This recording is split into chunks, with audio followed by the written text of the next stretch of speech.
Hello everyone, welcome to our channel. ఈరోజు కథ. కరుణాకర్ రావు తల్లిదండ్రులు మొదటి నుంచి ఆరోగ్యం బాగోని వారు.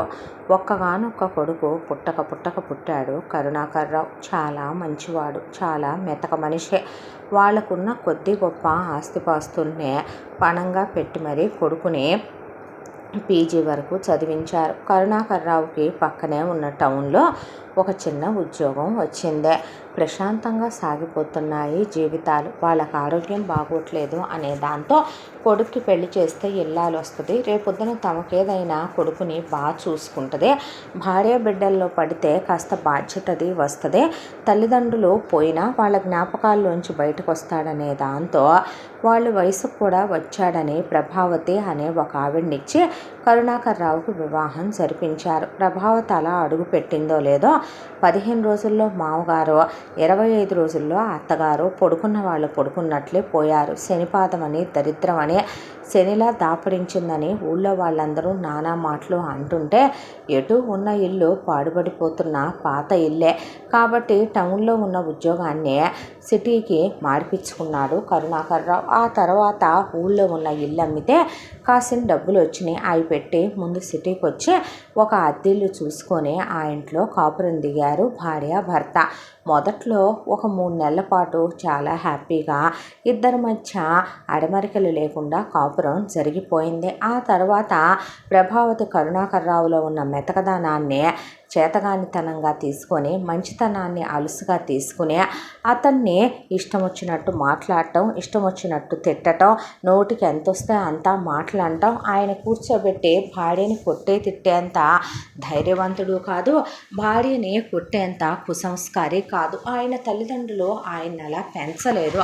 దాంతో భార్యకి ఇలా ఉండకూడదు, తప్పు, సంస్కారవంతమైన ఆడవాళ్ళ లక్షణాలు ఇది కాదు, సంసారపక్షంగా ఉండాలి స్త్రీలంటే, ఆయన్ని మూసుకో చాలే కానీ అది ఇది అని నోటికి ఎంత వస్తే అంతా మాట్లాడితే విసిగిపోయిన ఆయన మౌనమునిలా మౌనంలోకి వెళ్ళిపోయాడు. ఆయనకి ఆత్మాభిమానం చాలా ఎక్కువ. భార్య అయినా సరే అడ్డమైన వాళ్లతో మాటలు పడాలంటే ఆయన వల్ల అది కాని పనే. ఏది వండి పడేసినా తినటం, ఆయన పనికి ఆయన వెళ్ళి రావటం, అంతకు మించి నోరెత్తటం మానేశాడు. ఇది ఇంకా అలుసుగా తీసుకున్న ప్రభావతే ఆయన ఎంత మాట పడితే అంత మాట అన్నా ఆయన అసలు అవి పట్టించుకోవటం మానేశాక మొగుళ్ళో మార్పు ఏమైనా వస్తుందేమో, రేపొద్దున తను వదిలేస్తాడేమో అనే దాంతో నాకు పిల్లల్ని కనాలనుంది, పిల్లలు కావాలి, పిల్లలు నువ్వు నాకు అని అడిగిందే. పెళ్ళంటూ చేసుకున్న తర్వాత భార్యని తాకను అంటానికి ఇప్పుడు అవన్నీ జరగని పనులు కాదు కదా. నచ్చినా నచ్చకపోయినా గయ్యాళిదైనా కురూపి అయినా సరే కాపురం చేయక తప్పదనే దాంతో వీళ్ళిద్దరి కాపురానికి గుర్తుగా ప్రభావతికి ముందు వరుసగా 3 కొడుకులు పుట్టుకొచ్చారు. ఆ తర్వాత మన స్తోమతకి స్థాయికి వీళ్ళే ఎక్కువ. నాకుంది ప్రైవేట్ ఉద్యోగమే, గవర్నమెంట్ ఉద్యోగం ఏమీ కాదు, మనకు వెనకాల స్థిరచరాస్తులు ఏవీ లేవనే ఆ భగవంతుడు ఇచ్చిన 3 మగపిల్లల్ని ఇచ్చాడు. నేను ఏ జన్మలో చేసుకున్న అదృష్టమో అని ఆయన అన్నంతసేపు లేదు, ఇంకా ఆపుతావా నువ్వు, ఆడపిల్లలు కావాలి నాకు అనేసరికి మళ్ళీ ప్రొడక్షను స్టార్ట్ అయ్యి వరుసగా 3 కూతుళ్ళని కంది ప్రభావతి. ఇంకా కనాలనుకుంది కానీ ప్రభావతికి అనుకోకుండా అడ్డమైన గడ్డి తిని ఈసారి 7వ కడుపుతో ఉన్నప్పుడు హాస్పిటల్కి తీసుకెళ్తే అబోర్షన్ చేసి గర్భసంచి రిమూవ్ చేసేసారు డాక్టర్లు. దాంతో అయ్యో నాకు ఇంతకన్నా నువ్వు పిల్లల్ని ప్రసాదించలేకపోయావని ఆయన్ని నానా మాటలు అనేది ప్రభావతి. ఆయన పట్టించుకోవటం మానేశాడు. 6 పిల్లల్ని పోషించి పెంచి పెద్ద చేసుకొని రావాలి, వాళ్ళకి విద్యాబుద్ధులు చెప్పించాలి. మనిషి పొద్దున్న నుంచి సాయంత్రం దాకా ఆఫీసులో పనిచేసి ఆ తర్వాత ఇంటికి వచ్చిన పెళ్ళాం పోరు పడలేననే దాంతో ఓవర్ టైంలు ఒప్పుకొని అక్కడక్కడ ట్యూషన్ పాయింట్లో ఆయన సబ్జెక్ట్ టీచర్గా జాయిన్ అయ్యే ఎప్పుడో రాత్రి 12ంటికి ఇంటికి వచ్చేవాడు. ప్రభావతికి కూతుళ్ళ మీద ఉన్నటువంటి వల్ల మాలిన ప్రేమ కొడుకుల మీద ఎప్పుడూ లేదు. అంతా దాంట్లో కూడా కరుణాకర్ రావు గారి పెద్ద కొడుకు విజయ్ తండ్రికి పెద్ద కొడుకే తన తర్వాత తనంతటి వాడు అన్నట్టు కనిపిస్తాడన్నట్టుగా చిన్నప్పటి నుంచి విజయ్ చాలా మంచివాడు. ఓర్పు సహనాలు, అబ్బో బంగారాన్ని పోతపోస్తే కొడుకుగా పుట్టాడేమో అన్నట్టు ఆయన గుణగణాలన్నీ పునికి పుచ్చుకొని పుట్టేశాడు కొడుకు. తెలివైన వాడు, చాలా అందంగా ఉంటాడు, చాలా చాలా మంచోడు, బంగారు కొండ, బాగా చదువుకుంటాడు కూడా పెద్ద కొడుకు. ఆయన రాను రాను పిల్లల్ని బాగానే గమనిస్తూ గ్రహిస్తూ ఉండేవాడు.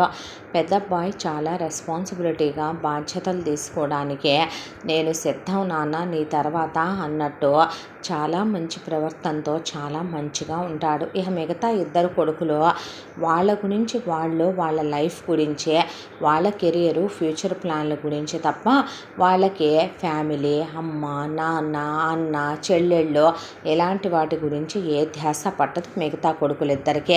ఇక కూతుళ్ళు ముగ్గురు గురించి చెప్పాలంటే, నోట్లో నోరు పెట్టాలంటే భూమి మీద ఉన్న మానవుడు అసలు ధైర్యం చేయను కూడా చేయడు. ఒకటి ప్రభావతి నోట్లో నోరు పెట్టలేరు, రెండోది ప్రభావతి నోట్లో నుంచి ఊడిపడ్డారు కూతుళ్ళు ముగ్గురు కూడా.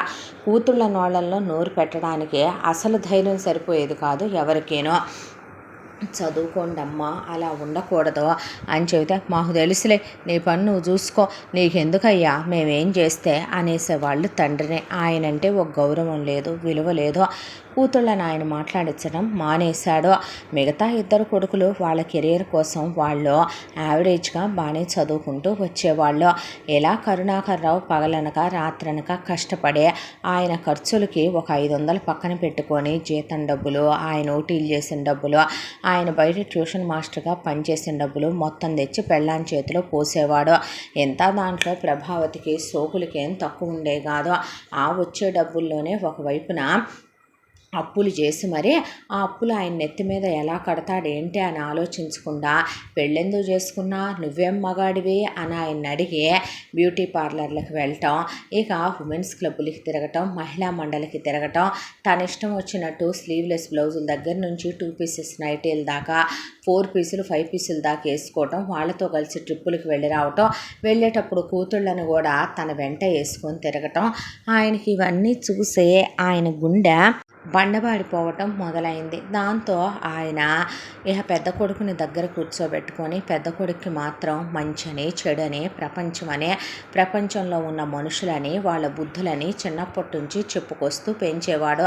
మిగతా కొడుకులిద్దరూ వాళ్ళిద్దరూ ఒకళ్ళతో ఒకళ్ళు బాగుంటారు కాబట్టి అన్నయ్యని అన్నా అని పిలుస్తారు, వాళ్ళ అవసరాలకు వాడుకుంటారు తప్ప వాళ్ళెవరికి ఉపయోగపడరని ఆయనకి తెలుసు. ఆయన ఆ తర్వాత ఇలా కాలం గడుపుతూ ఉండగానే ప్రభావతి ఉడుములేని పిడుగులా కూతుళ్ళ కోణీల ఫంక్షన్లు చేయాలి, పెద్ద మనిషి ఫంక్షన్లు చేయాలని ఆయన ఎత్తున కూర్చుంది. ఆయన వెళ్ళి ఎక్కడన్నా అప్పు తేవాలి, తనే 5 రూపాయల వడ్డీకి అప్పు తీసుకొచ్చి నా కూతుళ్ళకి ఏమీ తగ్గటానికి వీల్లేదని ఆయనకు వార్నింగ్ ఇచ్చి ధూమ్ధామ్గా కూతుళ్ళకి ఫంక్షన్లు జరిపించింది. అప్పుల వాళ్ళతో మాట్లాడలేను కాబట్టి ఆయన ప్రతి నెల వడ్డీ కడతానని ఒప్పందం చేసుకొని వడ్డీ కట్టి వచ్చేవాడు. ఈలోగా కాలచక్ర ప్రవాహంలో రోజులు గడిచిపోతూ ఉండగా పెద్దబ్బాయి విజయ్దే ఇంటర్మీడియట్ అయిపోయి ఇంజనీరింగ్ ఫస్ట్ ఇయర్లో జాయిన్ చేసి అదే రోజున అలా ఇంజనీరింగ్ ఫీజు కట్టొచ్చాడు కరుణాకర్రావు. అప్పులవాడు రోడ్డు మీద కనపడి, ఎంతకాలం వడ్డీలు కడతావో, అసలు కట్టే పని లేదా ఏంటి అంటే, పెద్దబ్బాయిని ఇంజనీరింగ్లో చేర్చాను, మీ వరకు మీ పిల్లలు ఇంజనీరింగ్లు చదువుతారు, డాక్టర్లు చదువుతారు, అవును నీకు సిగ్గు శరం అనేది లేదా ఏమిటయ్యా, అప్పులు చేసి కూతుళ్ళకి ఫంక్షన్లు చేసి ఇలా కొడుకుని చదివించుకుంటున్నానని చెప్తున్నావు, రేపొద్దున నీ తర్వాత నీ కొడుక వీళ్ళందరినీ ఉద్ధరించేదే, అయినా సిగ్గు బుద్ధి జ్ఞానం ఉండొద్దటయ్యా, ఆడత నీ పెళ్ళానికి తెలియదనుకో, నీకు తెలియొద్దా, ఇద్దరు పిల్లల్ని కన్న మేమే వ్యాపారాలు ఉద్యోగాలు ఉండి మరీ సస్తున్నాం, వాళ్ళని ఎలా పోషించి పెంచి పెద్ద చెయ్యాలా అనే, నీ పెళ్ళం నోరేసుకొని పడుద్ది, ఊళ్ళో వాళ్ళని నోరెత్తనివ్వదు, తినటానికి తిండి లేదు, ఏదో సామెత చెప్పినట్టు మీసాలకు సంపెంగ నూనె అన్నట్టు నీ పెళ్ళానికి నీకెంతోటి ఉద్యోగమనే ఇంకిత జ్ఞానం ఆ మాత్రం లేకుండా నీ పెళ్ళం కంటానికి సిద్ధమైందనుకో, గవర్నమెంట్ వాళ్ళు ఫ్రీగానే సప్లై చేస్తున్నారు కదవయ్యా బర్త్ కంట్రోలు, నువ్వైనా ఆపరేషన్ చేయించుకోకూడదు, 6 డజన్ మందిని కన్నావు, అందులో ముందు దేవుడు కరుణించే ముగ్గురు మగపిల్లల్నిచ్చాడు. చాలు కదా మీకు, అదే ఎక్కువ కదా మీకు, అది చాలదని మళ్ళీ ఆడపిల్లల్ని కంటం ఒకటే. నా అప్పు నాకు వీలైనంత తొందరగా కట్టకపోతే మర్యాదగా ఉండదు. ఏం మనుషులు, ఏం జన్మలు, థూ అనేసి వెళ్ళాడు అవతలవాడు. దాంతో కరుణాకర్రావుకి అసలే ఆత్మాభిమానం ఎక్కువ. అతను మాట్లాడిన మాటలు తీసుకోలేకపోయాడు. ఆ రోజు ఇంటికి వచ్చాడు. నాన్న అలా ఉన్నారు అనే పెద్దబ్బాయే అడిగితే ఏమీ లేదయ్యా అని కూర్చోబెట్టి ఇలా జరిగిందని పెద్దబ్బాయికి చెప్పుకొచ్చాడు ఆయన. బాధపడకండి నాన్న అన్న తరువాత, సంపాదించడం చేతకాని నీ బతుక్కి రోషం ఒకటి మళ్ళీ అనేసి వెళ్ళారు భార్య కూతుళ్ళో. మిగతా ఇద్దరు కొడుకులు వదిలే నానా అనేసి ఊరుకున్నారు వాళ్ళు. ఆయన మనసులో లేదో. ఆ తెల్లారే ఆఫీస్కి వెళ్ళిన తర్వాత కూడా అప్పులవాడు అన్న మాటలు, భార్య కూతుళ్ళు చేసే అవమానాలు, పెరిగిపోతున్న ఖర్చులు, ఒకవైపున పెద్ద పిల్లాడు నిజంగానే ఇంజనీరింగ్ అయిపోతే ఈ భారాన్నంతా రేపు వాడు మొయ్యాలా అనే ఒకటే ఆలోచనతో ఈవినింగ్ ఆఫీస్ నుంచి వస్తూ ఉండగా ఆయన అసలే దిగులు టెన్షన్లో ఉండటం ఒకటే. దానికి తోడు ఎదురుగా వచ్చే లారీ రాంగ్ రూట్లో వచ్చేసి ఆయన్ని గుద్దటంతో స్పాట్లో చనిపోయాడు ఆయన. ఆ లారీ స్వయంగా ఓనరు కొడుకే తోలుతున్నాడు. దానికి తోడు ఓనరు కొడుక్కి పెళ్లి కుదిరి ఉందే. వాళ్ళు దాంతో కంగారు పడిపోతూ ముందు కరుణాకర్రావు శవాన్ని తీసుకెళ్ళి పోలీసులకు పెట్టాల్సినవి పెట్టుకొని, డాక్టర్లకు పెట్టుకొని, ఆ తర్వాత పోస్ట్మార్టం రిపోర్ట్ రాయించి కేసు అవనివ్వకుండా శవాన్ని తీసుకొచ్చి వీళ్ళ ఇంటి దగ్గర పడుకోబెట్టి ప్రభావతి కాళ్ళు గడ్డాలు పట్టుకొని అప్పటికప్పుడు 50 లక్షల రూపాయలు ఇచ్చి, మాది పెద్ద లారీ ట్రాన్స్పోర్ట్ ఆఫీస్ అమ్మ, మా అబ్బాయికి పెళ్లి కుదిరింది, ఒక్కగానొక్క కొడుకు పుట్టక పుట్టాడు, అనుకోకుండా జరిగిపోయిందని వాళ్ళు కాళ్ళు గడ్డాలు పట్టుకొని 50 లక్షల రూపాయలు ప్రభావతి చేతిలో పెట్టి విజయ్ని తీసుకెళ్ళి దగ్గరుంచి అంత్యక్రియలు చేసి దశదిన కర్మకాండలు చేసి వాళ్ళు ఆ తర్వాత వెళ్ళిపోయారు. వీళ్ళు కేసు పెట్టమని హామీ ఇచ్చిన తర్వాత. ఆ తర్వాత ప్రభావతి ఆ వచ్చిన 50 లక్షలు చూస్తూ కూర్చుంది. ఎవడైనా ఆ సిచ్యువేషన్లో ముందు మన్నే చూసే భర్త లేడు, మనని పాలించేవాడు లేడు, మన పిల్లల్ని ఆలించేవాడు లేడు, ఇప్పుడు ఏం చెయ్యాలి అని ఏ ఆడదైనా ఏం ఆలోచిస్తే ఉన్న 6 పిల్లల భవిష్యత్తు గురించి ఆలోచించాలి. ప్రభావతికి అలాంటి అలవాటు లేదు కాబట్టి, పెద్ద అబ్బాయికి ఆల్రెడీ ఆయన ఫస్ట్ ఇయర్ ఫీజు కట్టాడు కాబట్టి మిగతా 3 ఏళ్లకి 3 లక్షల ఫీజు తీసి పక్కన పెట్టింది. దాంతోపాటు మిగతా 2 కొడుకులు 3 కూతుళ్ళకి కలిపి ఒక 12 లక్షలు మొత్తం కలిపి విజయ్తో సహా 15 తీసి పక్కన పెట్టిన తర్వాత మిగతా 35 లక్షలు ఇక మొగుడు పోయాడనే దిగులు లేదు, బాధ లేదు. అన్నాళ్ళు కాపురం చేశాడే దేవుళ్ళ లాంటి వ్యక్తే ఒక్కరోజు కొట్టి తిట్టి ఎరుగడే, నోరెత్తి మాట్లాడెరుగడే అని ఆయన పోయిన రోజున ఒక కన్నీటి బొట్టు కార్చింది లేదు, ఆయన పోయాక బాధపడింది లేదు. పైగా నువ్వే నా తాళి తెంచి నా పసుపు కుంకాలు మింగేశావని అప్పుల వాడిని నానా మాటలు అని వాడికి రూపాయి కట్టకుండా అప్పులు మొత్తం ఎగ్గొట్టి నీ మీద కేసు పెట్టి జైల్లో దోయిస్తా, నా పసుపు కుంకాలు మింగేశావని అప్పులోడి చివరికి ప్రభావతి దెబ్బకు భయపడిపోయి అసలు ఆ ఊరు నుంచే వెళ్ళిపోయే స్టేజ్కి వాడి పెళ్ళాన్ని భయపడితే ఎదురు వాడే ఇంకా ప్రభావతికి అప్పు మాఫీ చేసింది కాక దండం పెట్టి వాడిని డిమాండ్ చేసి ఇంకో 10 లక్షలు తెచ్చింది ప్రభావతి. దాంతో వాళ్ళు పారిపోయారు. ప్రభావతి ఇదే లగ్గాయిత్తు అనుకునే పిల్లలకు 15 తీయగా మిగిలిన 35, అప్పులోడిచ్చిన 10, 45 ఉన్నాయి. ఆ ఉన్న డబ్బుల్లో అందరూ నలుగురు చుట్టాలు బంధువులు తెలిసిన వాళ్ళు వచ్చి కూర్చొని ప్రభావతి 45 అయితే రానే వచ్చినాయిగా, మగపిల్లల చదువులకి తీసి పక్కన పెట్టావు కదా, ఒక 30 లక్షలు పక్కన పెట్టుకొని ఆ 30 లక్షల్లో ఆడపిల్లలకు 5 లక్షల కట్నం, 2 లక్షల పెళ్లి ఖర్చులకి 3 లక్షల బంగారం పెట్టి బ్రహ్మాండమైన సంబంధాలు వస్తాయి చేసి పంపించేసే మగపిల్లల్ని చదివిస్తే వాళ్ళ బ్రతికేదో వాళ్ళు బ్రతుకుతారో, మిగిలిన 15 లక్షలు నీ దగ్గర ఎటో ఉంటాయి కాబట్టి అందులో ఒక 5 లక్షలు పెట్టి 2 గదులు గూడు కొనుక్కో, నువ్వు 1 లక్ష రూపాయలు పెట్టి ఏ చిల్లర కొట్టో ఆ ఇంటి ముందు పెట్టుకొని మిగతా డబ్బులు నీ పేరు మీద బ్యాంకీలో వేసుకో. ఓపికన్నన్నాళ్ళు నీ పొట్టకూటి కోసం 4 రూపాయలు సంపాదించుకో, విధవరాలు పెన్షన్ వస్తుంది, తింటా ఉండు, కొడుకుల మీద ఆధారపడబాకంటే లేవండి ముందు మీరు అంది చుట్టాలని. ఇంకోసారి నా ఇంటి దరిదాపుల్లోకి వచ్చి ఇలాంటి ఎదవ సలహాలు, దిక్కుమాలిన దరిద్ర రేఖకి దిగువన ఉండే మాటలు నాకు చెప్తే మర్యాదగా ఉండదు. చేత్తో కాదు చెప్పుతో కొడతాను, నడవండి బయటికి అనేసరికి మళ్ళీ నా ఇంటి దరిదాపులకు కూడా రావద్దు, వెధవ చుట్టాలు, వెధవ బంధువులు, ఎవడడిగాడు మిమ్మల్ని రమ్మనమని అనేపాటికి ఆ రోజుతో బంధాలు బంధుత్వాలు తెంపేసుకుని చుట్టాలు బంధువులను కూడా గెంటి పడేసింది ప్రభావతి. ఆ తర్వాత పిల్లలు కాలేజీలకు వెళ్ళటం, కూతుళ్ళని చదువు లేదు సంస్కారం లేదు తనతో పాటు పడేసి తిప్పుకోవటమేగా ప్రభావతి పనులు. అమ్మ కూతుళ్ళు కలిసి ఊరి మీద అచ్చుబోసిన ఆంబోతుల్లా తిరుగుతూ ఇక ఇష్టం వచ్చిన చీరలు, ఇష్టం వచ్చిన తిండి తినటం, ట్రిప్పులకు వెళ్ళటం, ఎంజాయ్మెంట్లు, మహిళా మండళ్ళు, పేకాటలాడటం, ఉమెన్స్ క్లబ్బులకి తిరగటం, సినిమాలు, షికార్లు, ట్రిప్పులు, డిన్నర్లు, షాపింగ్లు, ఎంజాయ్మెంట్లు, వీళ్ళు ఇష్టం వచ్చినట్టు. ప్రభావతికి ఈ వయసులో బ్యూటీ పార్లర్లు, ఒకవైపున ప్రభావతి హై హీల్స్ చెప్పులు, ప్రభావతి స్లీవ్లెస్ బ్లౌజులు, 5 పీసెస్ నైటీలు, నాకెన్నో కోరికలు ఉన్నాయని ఆ కోరికలు ఆ వెధవ నెరవేర్చలేకపోయాడని పోయిన ఆయన్ని నానా మాటలు అనుకుంటూ ఇష్టం వచ్చినట్టు ఆ డబ్బులు మొత్తం స్వాహా చేసేసిందే.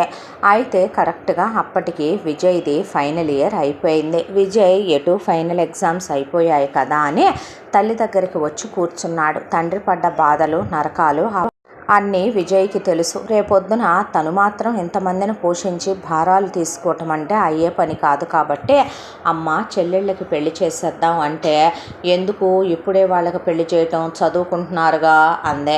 అంటే ఏంటమ్మా చదువుకునేది, బిలో యావరేజ్ మార్కులు కూడా రావట్లేదు, సబ్జెక్టులన్నీ ఫెయిలే కదమ్మా అవుతున్నారు, అలాగంటావా, అయితే చేసేసుకో అందే.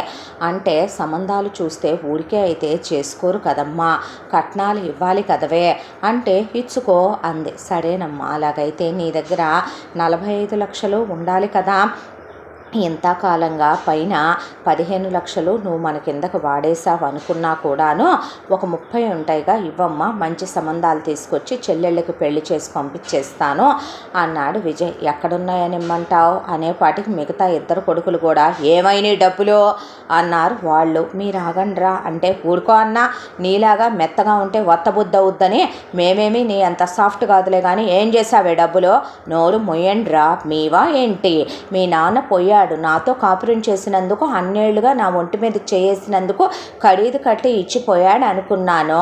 సినిమాలు, షికార్లు, ఎంజాయ్మెంట్లు నచ్చినట్టు బ్రతికాము, ఏమవటం ఏంటి, అయిపోయినాయి, రూపాయి కూడా లేవు, నువ్వే పోషించాలి, ఇప్పుడు నువ్వే పెళ్ళిళ్ళు చేయాలి, నువ్వే వీళ్ళని కూడా చూసుకోవాలనే పాటికి విజయ్ అలా కూర్చుండిపోతే అసలు విజయ్కి ఏం మాట్లాడాలో అర్థం కాలేదు. లైఫ్ ఏంటనేది ఒక క్షణం ఆలోచిస్తే తల గిర్రం తిరిగిపోయింది. తమ్ముళ్ళు ఒకవైపున అమ్మతో హోరాహోరీగా పోట్లాడుతున్నారు. సిగ్గుండాలి నీకు, అంటే రేపొద్దున మా మీద పడి బతికేద్దాం అనుకుంటున్నావా, నీ కూతుళ్ళను ఉద్ధరించడానికి మేము పుట్టాం అనుకుంటున్నావా, ఎలా కనపడుతున్నావు నీకు మేమని వాళ్ళు ఎత్తుకున్నారు. ఆ పోట్లాడే ఓపిక కూడా లేదు విజయ్కి. ఇక తెల్లారేపాటికి చేతిలో రూపాయి లేవని తెలిసిపోయింది. దాంతో ఉద్యోగానికి బయలుదేరాడు. చెప్పులు అరిగేలా తిరగటం అంటే అది చాలా చిన్న మాటేమో, క్యాంపస్ ప్లేస్మెంట్లో వచ్చిన ఉద్యోగానికేమో తక్కువ జీతం ఆఫర్ చేశారు. దాంతో ఇప్పుడైతే కంపెనీకి ఎక్కడ రూపాయి ఎక్కువ వచ్చుద్దో వెళదాము అని తిరిగినోడు తిరిగినట్టే ఉంటే ప్రతి చోట తక్కువే ఆఫర్ చేస్తున్నారు. దాంతో ఇంజనీర్లకు ఉన్న వాల్యూ ఇదన్నమాట అని తెలిసి నవ్వొచ్చి ఒక చోట వేకెన్సీ ఉందని తెలిసి అక్కడికి వెళ్ళాడు.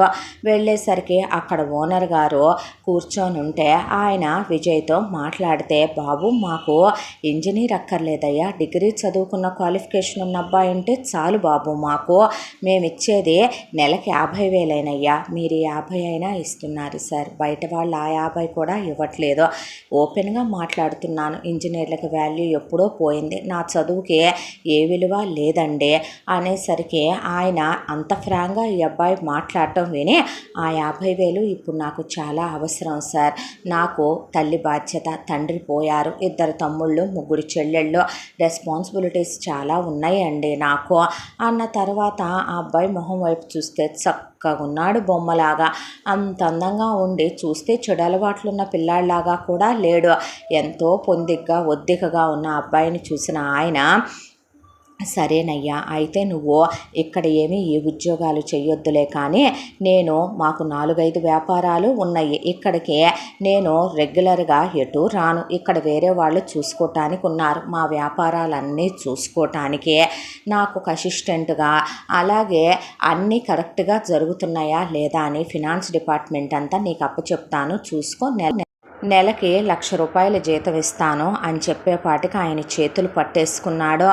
ఏంటయ్యా ఇది అంటే, నా తండ్రి పోయిన తర్వాత నిజంగా సార్ బాధ చెప్పుకునే వాళ్ళు కూడా ఎవరూ లేరేమో అనుకున్నానండి. మిమ్మల్ని చూసిన తర్వాత ఆ దేవుడే మీ రూపంలో మళ్ళీ వచ్చాడు అనిపిస్తోందంటే ఆయన చచ్చ ఏంటయ్యా నువ్వు అన్న తర్వాత, రేపటి నుంచి రా బాబు, అయితే ఇక్కడ బాధ్యతలే కాదు మా ఇంట్లో బాధ్యతలు కూడా చూసుకోవాలి. నా పేరు రాజేంద్ర, నా భార్య పేరు సుగుణ, నాకు 2 కూతుళ్ళు. పెద్దమ్మాయి పేరు జానకి, రెండో అమ్మాయి పేరు అనిత. పెద్దమ్మాయి డాన్స్ అంటే చిన్నప్పటి నుంచి చాలా ఇష్టం, చాలా నెమ్మది, చాలా ఒద్దిక. నా బంగారు తల్లి నోరు విప్పే మాట్లాడి ఏదైనా అడగటం కూడా అరుదే. అదే దాని జీవితంలో నాన్న డాన్స్ నేర్చుకుంటాను, డాన్స్ అంటే ఇష్టమని అడిగిందని అరంగేట్రం చేసింది. నా కూతురు స్టేజ్ పెర్ఫార్మెన్స్లు కూడా ఇచ్చింది. దాంట్లోనే మా అమ్మాయి పెద్ద చదువు కూడా చదువుకుంది ఆ డాన్స్లోనే. రెండో అమ్మాయి MBBS చదువుతోందయ్యా. ఇక నాకు మగపిల్లలు లేరు కాబట్టి పెద్దమ్మాయి పెళ్లి సంబంధం కుదుర్చుకున్న. అల్లుడు చాలా మంచోడు, చాలా మంచి కుటుంబంలో పిల్లాడు దొరికాడు. అబ్బాయి కూడా చాలా నెమ్మదే, చాలా సంస్కారం ఉన్న కుటుంబంలో వెతుక్కున్నాము సంబంధం. అమ్మాయి పెళ్ళి ఇంకో 1 రోజుల్లో ఉంది. నాకు మగపిల్లలు లేరు కదయ్యా, అన్నీ నువ్వే దగ్గరుండి చూసుకోవాలి, బాధ్యతలు అర్థమైందా అని అడిగితే, ఇంతకే విజయ్ నువ్వు మాతోనే ఉండాల్సి వచ్చినా కూడా ఉండాలి అంటే, అలాగేలేండి సార్ అని చెప్పిన తర్వాత, రేపే వస్తాను సార్ అంటే, ఇదిగో విజిటింగ్ కార్డు, ఇందులో ఇంటి అడ్రస్ ఉంది, నీ నెంబర్ ఇవ్వు, నా నెంబర్ తీసుకో అన్నాడు ఆయన. విజయ్ అంటే, సార్ ఇట్రా అన్నాక, ఈ 20,000 ఉంచు, చేతి ఖర్చులకు ఉంటాయి, బట్టలు ఏమన్నా కొనుక్కోవాలంటే కొనుక్కో, ఇవి జీతంలో నుంచి ఇవ్వట్లేదులే బాబు అన్నాక, ఆయన మంచితనం, ఆయన పెద్ద హృదయం చూసి ఓ 10,000 తన దగ్గర పెట్టుకొని ఒక 10,000 తీసుకెళ్ళి ముందు అమ్మ చేతిలో పెట్టి, ముందు ఇంట్లో కావలసిన ఏమన్నా ఉంటే కొనుక్కోండి, నాకు ఉద్యోగం దొరికింది, నెలకు 50,000 శాలరీ అని శాలరీ విషయంలో నిజం చెప్పాల. ఎందుకంటే వాళ్ళమ్మ ఎంత ఇచ్చినా ఇంటి కిందకే వాడేసిద్దని తనకి తెలుసు. దాంతో ఒక 50,000 చొప్పున దాచుకుంటా వెళ్తే ఈ దరిద్రాలు 3టికి పెళ్లి చేసన్నా పంపించవచ్చు, ఇళ్లల్లో ఉంచే రకాలు కూడా కాదివి, అమ్మ పెంచే పెంపకంలో ఎలా తయారైనాయో తెలుసని మనసులో అనుకొని, ఇక నాకు ఒకసారి ఉద్యోగం ఇచ్చారా, నేను వెళుతున్నాను, రోజు ఇంటికి రావటం కుదరదు, నువ్వు రాపోయినా పర్వాలే, డబ్బులు పంపించేసే మాకు అంది ప్రభావతి. అన్న తర్వాత, బాగా చదువుకోండిరా అని చెప్పి తమ్ముళ్ళకి చెల్లెళ్ళకి కూడా చెప్పి, విజయ్ అక్కడి నుంచే ఒక 4 జతల బట్టలు తన వరకు కొనుక్కొని ఒక 5,000 మిగిలినాయి. అవి పర్సులో దగ్గర పెట్టుకొని తెల్లాడేసరికి రాజేంద్ర వాళ్ళ ఇంటి దగ్గరికి వెళ్తే, రా బాబు అని అప్పటికే అబ్బాయి చాలా మంచోడని ఆయన చెప్పారయ్యా. నిజంగానే నిన్ను చూస్తే అనిపిస్తుంది మంచితనానికి 6 అడుగుల రూపంలో ఉన్నావని, రాయ్యా అని ఎంతో ఆదరంగా రాజేంద్ర గారి భార్య సుగుణ పిలిచి, వచ్చి రాగానే వాళ్ళేమీ పనోడిని చూసినట్టు చూడాల, వాళ్ళు తినే డైనింగ్ టేబుల్ మీద వాళ్ళు వెండి కంచంలో తింటుంటే అందులోనే కాఫీ టిఫిన్లు ఇచ్చారు. విజయ్కి బిడియంగా అనిపించింది. మా ఇంట్లో బిడ్డవు అనుకోయ్యా అంది ఆవిడ. అంతున్న ఆవిడలో కించిత్ మాత్రం అహంకారం లేదు. వాళ్ళది ఎంత పెద్ద వ్యాపారమో, ఒక పాంప్లెట్ అంత ఉంటాయి వాళ్ళ బిజినెస్లే, వాళ్ళకి ఎంత ఆస్తిపాస్తులు ఉన్నాయో విజయ్ ఆల్రెడీ అవన్నీ కనుక్కొనే వచ్చాడు, గూగుల్లోనే ఉంటుంది వాళ్ళ గురించి. అంతున్న ఆవిడ మెడ తిరక్కున్నా, నగలేసి పట్టుచీర కట్టుకున్నా డౌన్ టు ఎర్త్ పర్సన్ ఆవిడ, అలా ఉంటుంది. ఆయన అంత సింపుల్గా ఉంటాడు, మా అమ్మకి ఎంత బలుపో అనుకున్నాడు విజయ్. ఆ తర్వాత, ఇదిగోయ్యా నా పెద్ద కూతురు జానకి అంటే, గుడ్ మార్నింగ్ మేడం అన్న తర్వాత, హాయ్ అండి, మేడం ఏం అక్కర్లేదులేండి, జానకి అనండి చాలు అంటే, పర్లేదులేండి మేడం అన్నాడు విజయ్. అన్న తర్వాత, ఇది నా చిన్న కూతురయ్యా అనిత, MBBS చదువుతోంది, నమస్తే మేడం అంటే, హాయ్ అను చాలే అనేసింది ఆ అమ్మాయి. వాళ్ళ ఫ్యామిలీ ఎంత బాగుంది, నా చెల్లెళ్ళు ఎంత విలువ తక్కువగా తయారయ్యారో, పొద్దున 12 దాకా లేచి నోట్లో బ్రష్ పెట్టరు, చండాలపు మొహాలు అనిపించింది విజయ్కి.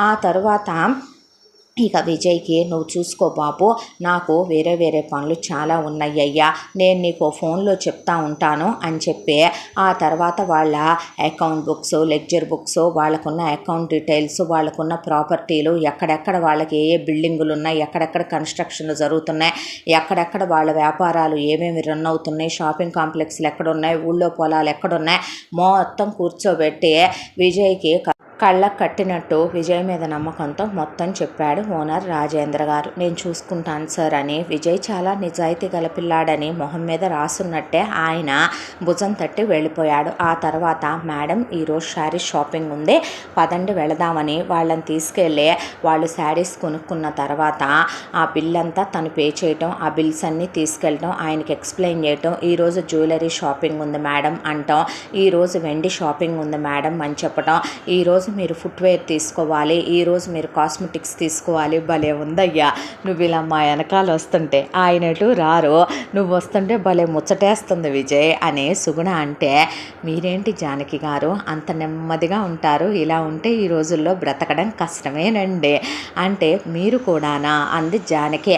మా అత్తగారి పోలికొచ్చిందయ్యా దీనికి, చాలా నెమ్మది, గట్టిగా ఏది మనసు విప్పి మాట్లాడలేదు, పిల్ల చాలా మెతక, ఆవిడ కూడా అలాగే ఉండేవారు.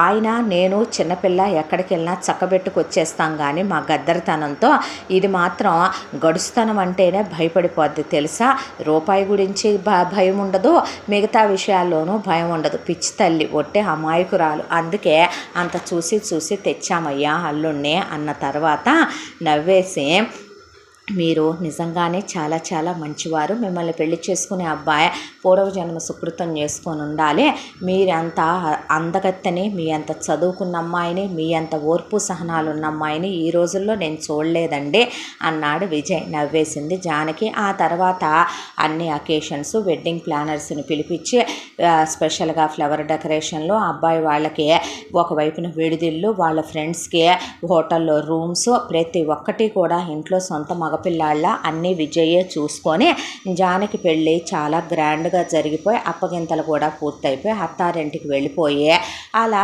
జానకికి మొదటి రాత్రుల్లో అటు ఇటు 3 నిద్రలు హనీమూన్కి కూడా వెళ్ళొచ్చి అత్తారింట్లో కాపురం చేసుకుంటున్న పెద్ద పిల్ల దగ్గరికి అప్పుడప్పుడు వెళ్ళొస్తూ సంతోషంగా ఉంది కూతురు అని తెలిసి ఆనందపడ్డారు రాజేంద్ర, సుగుణ కూడా.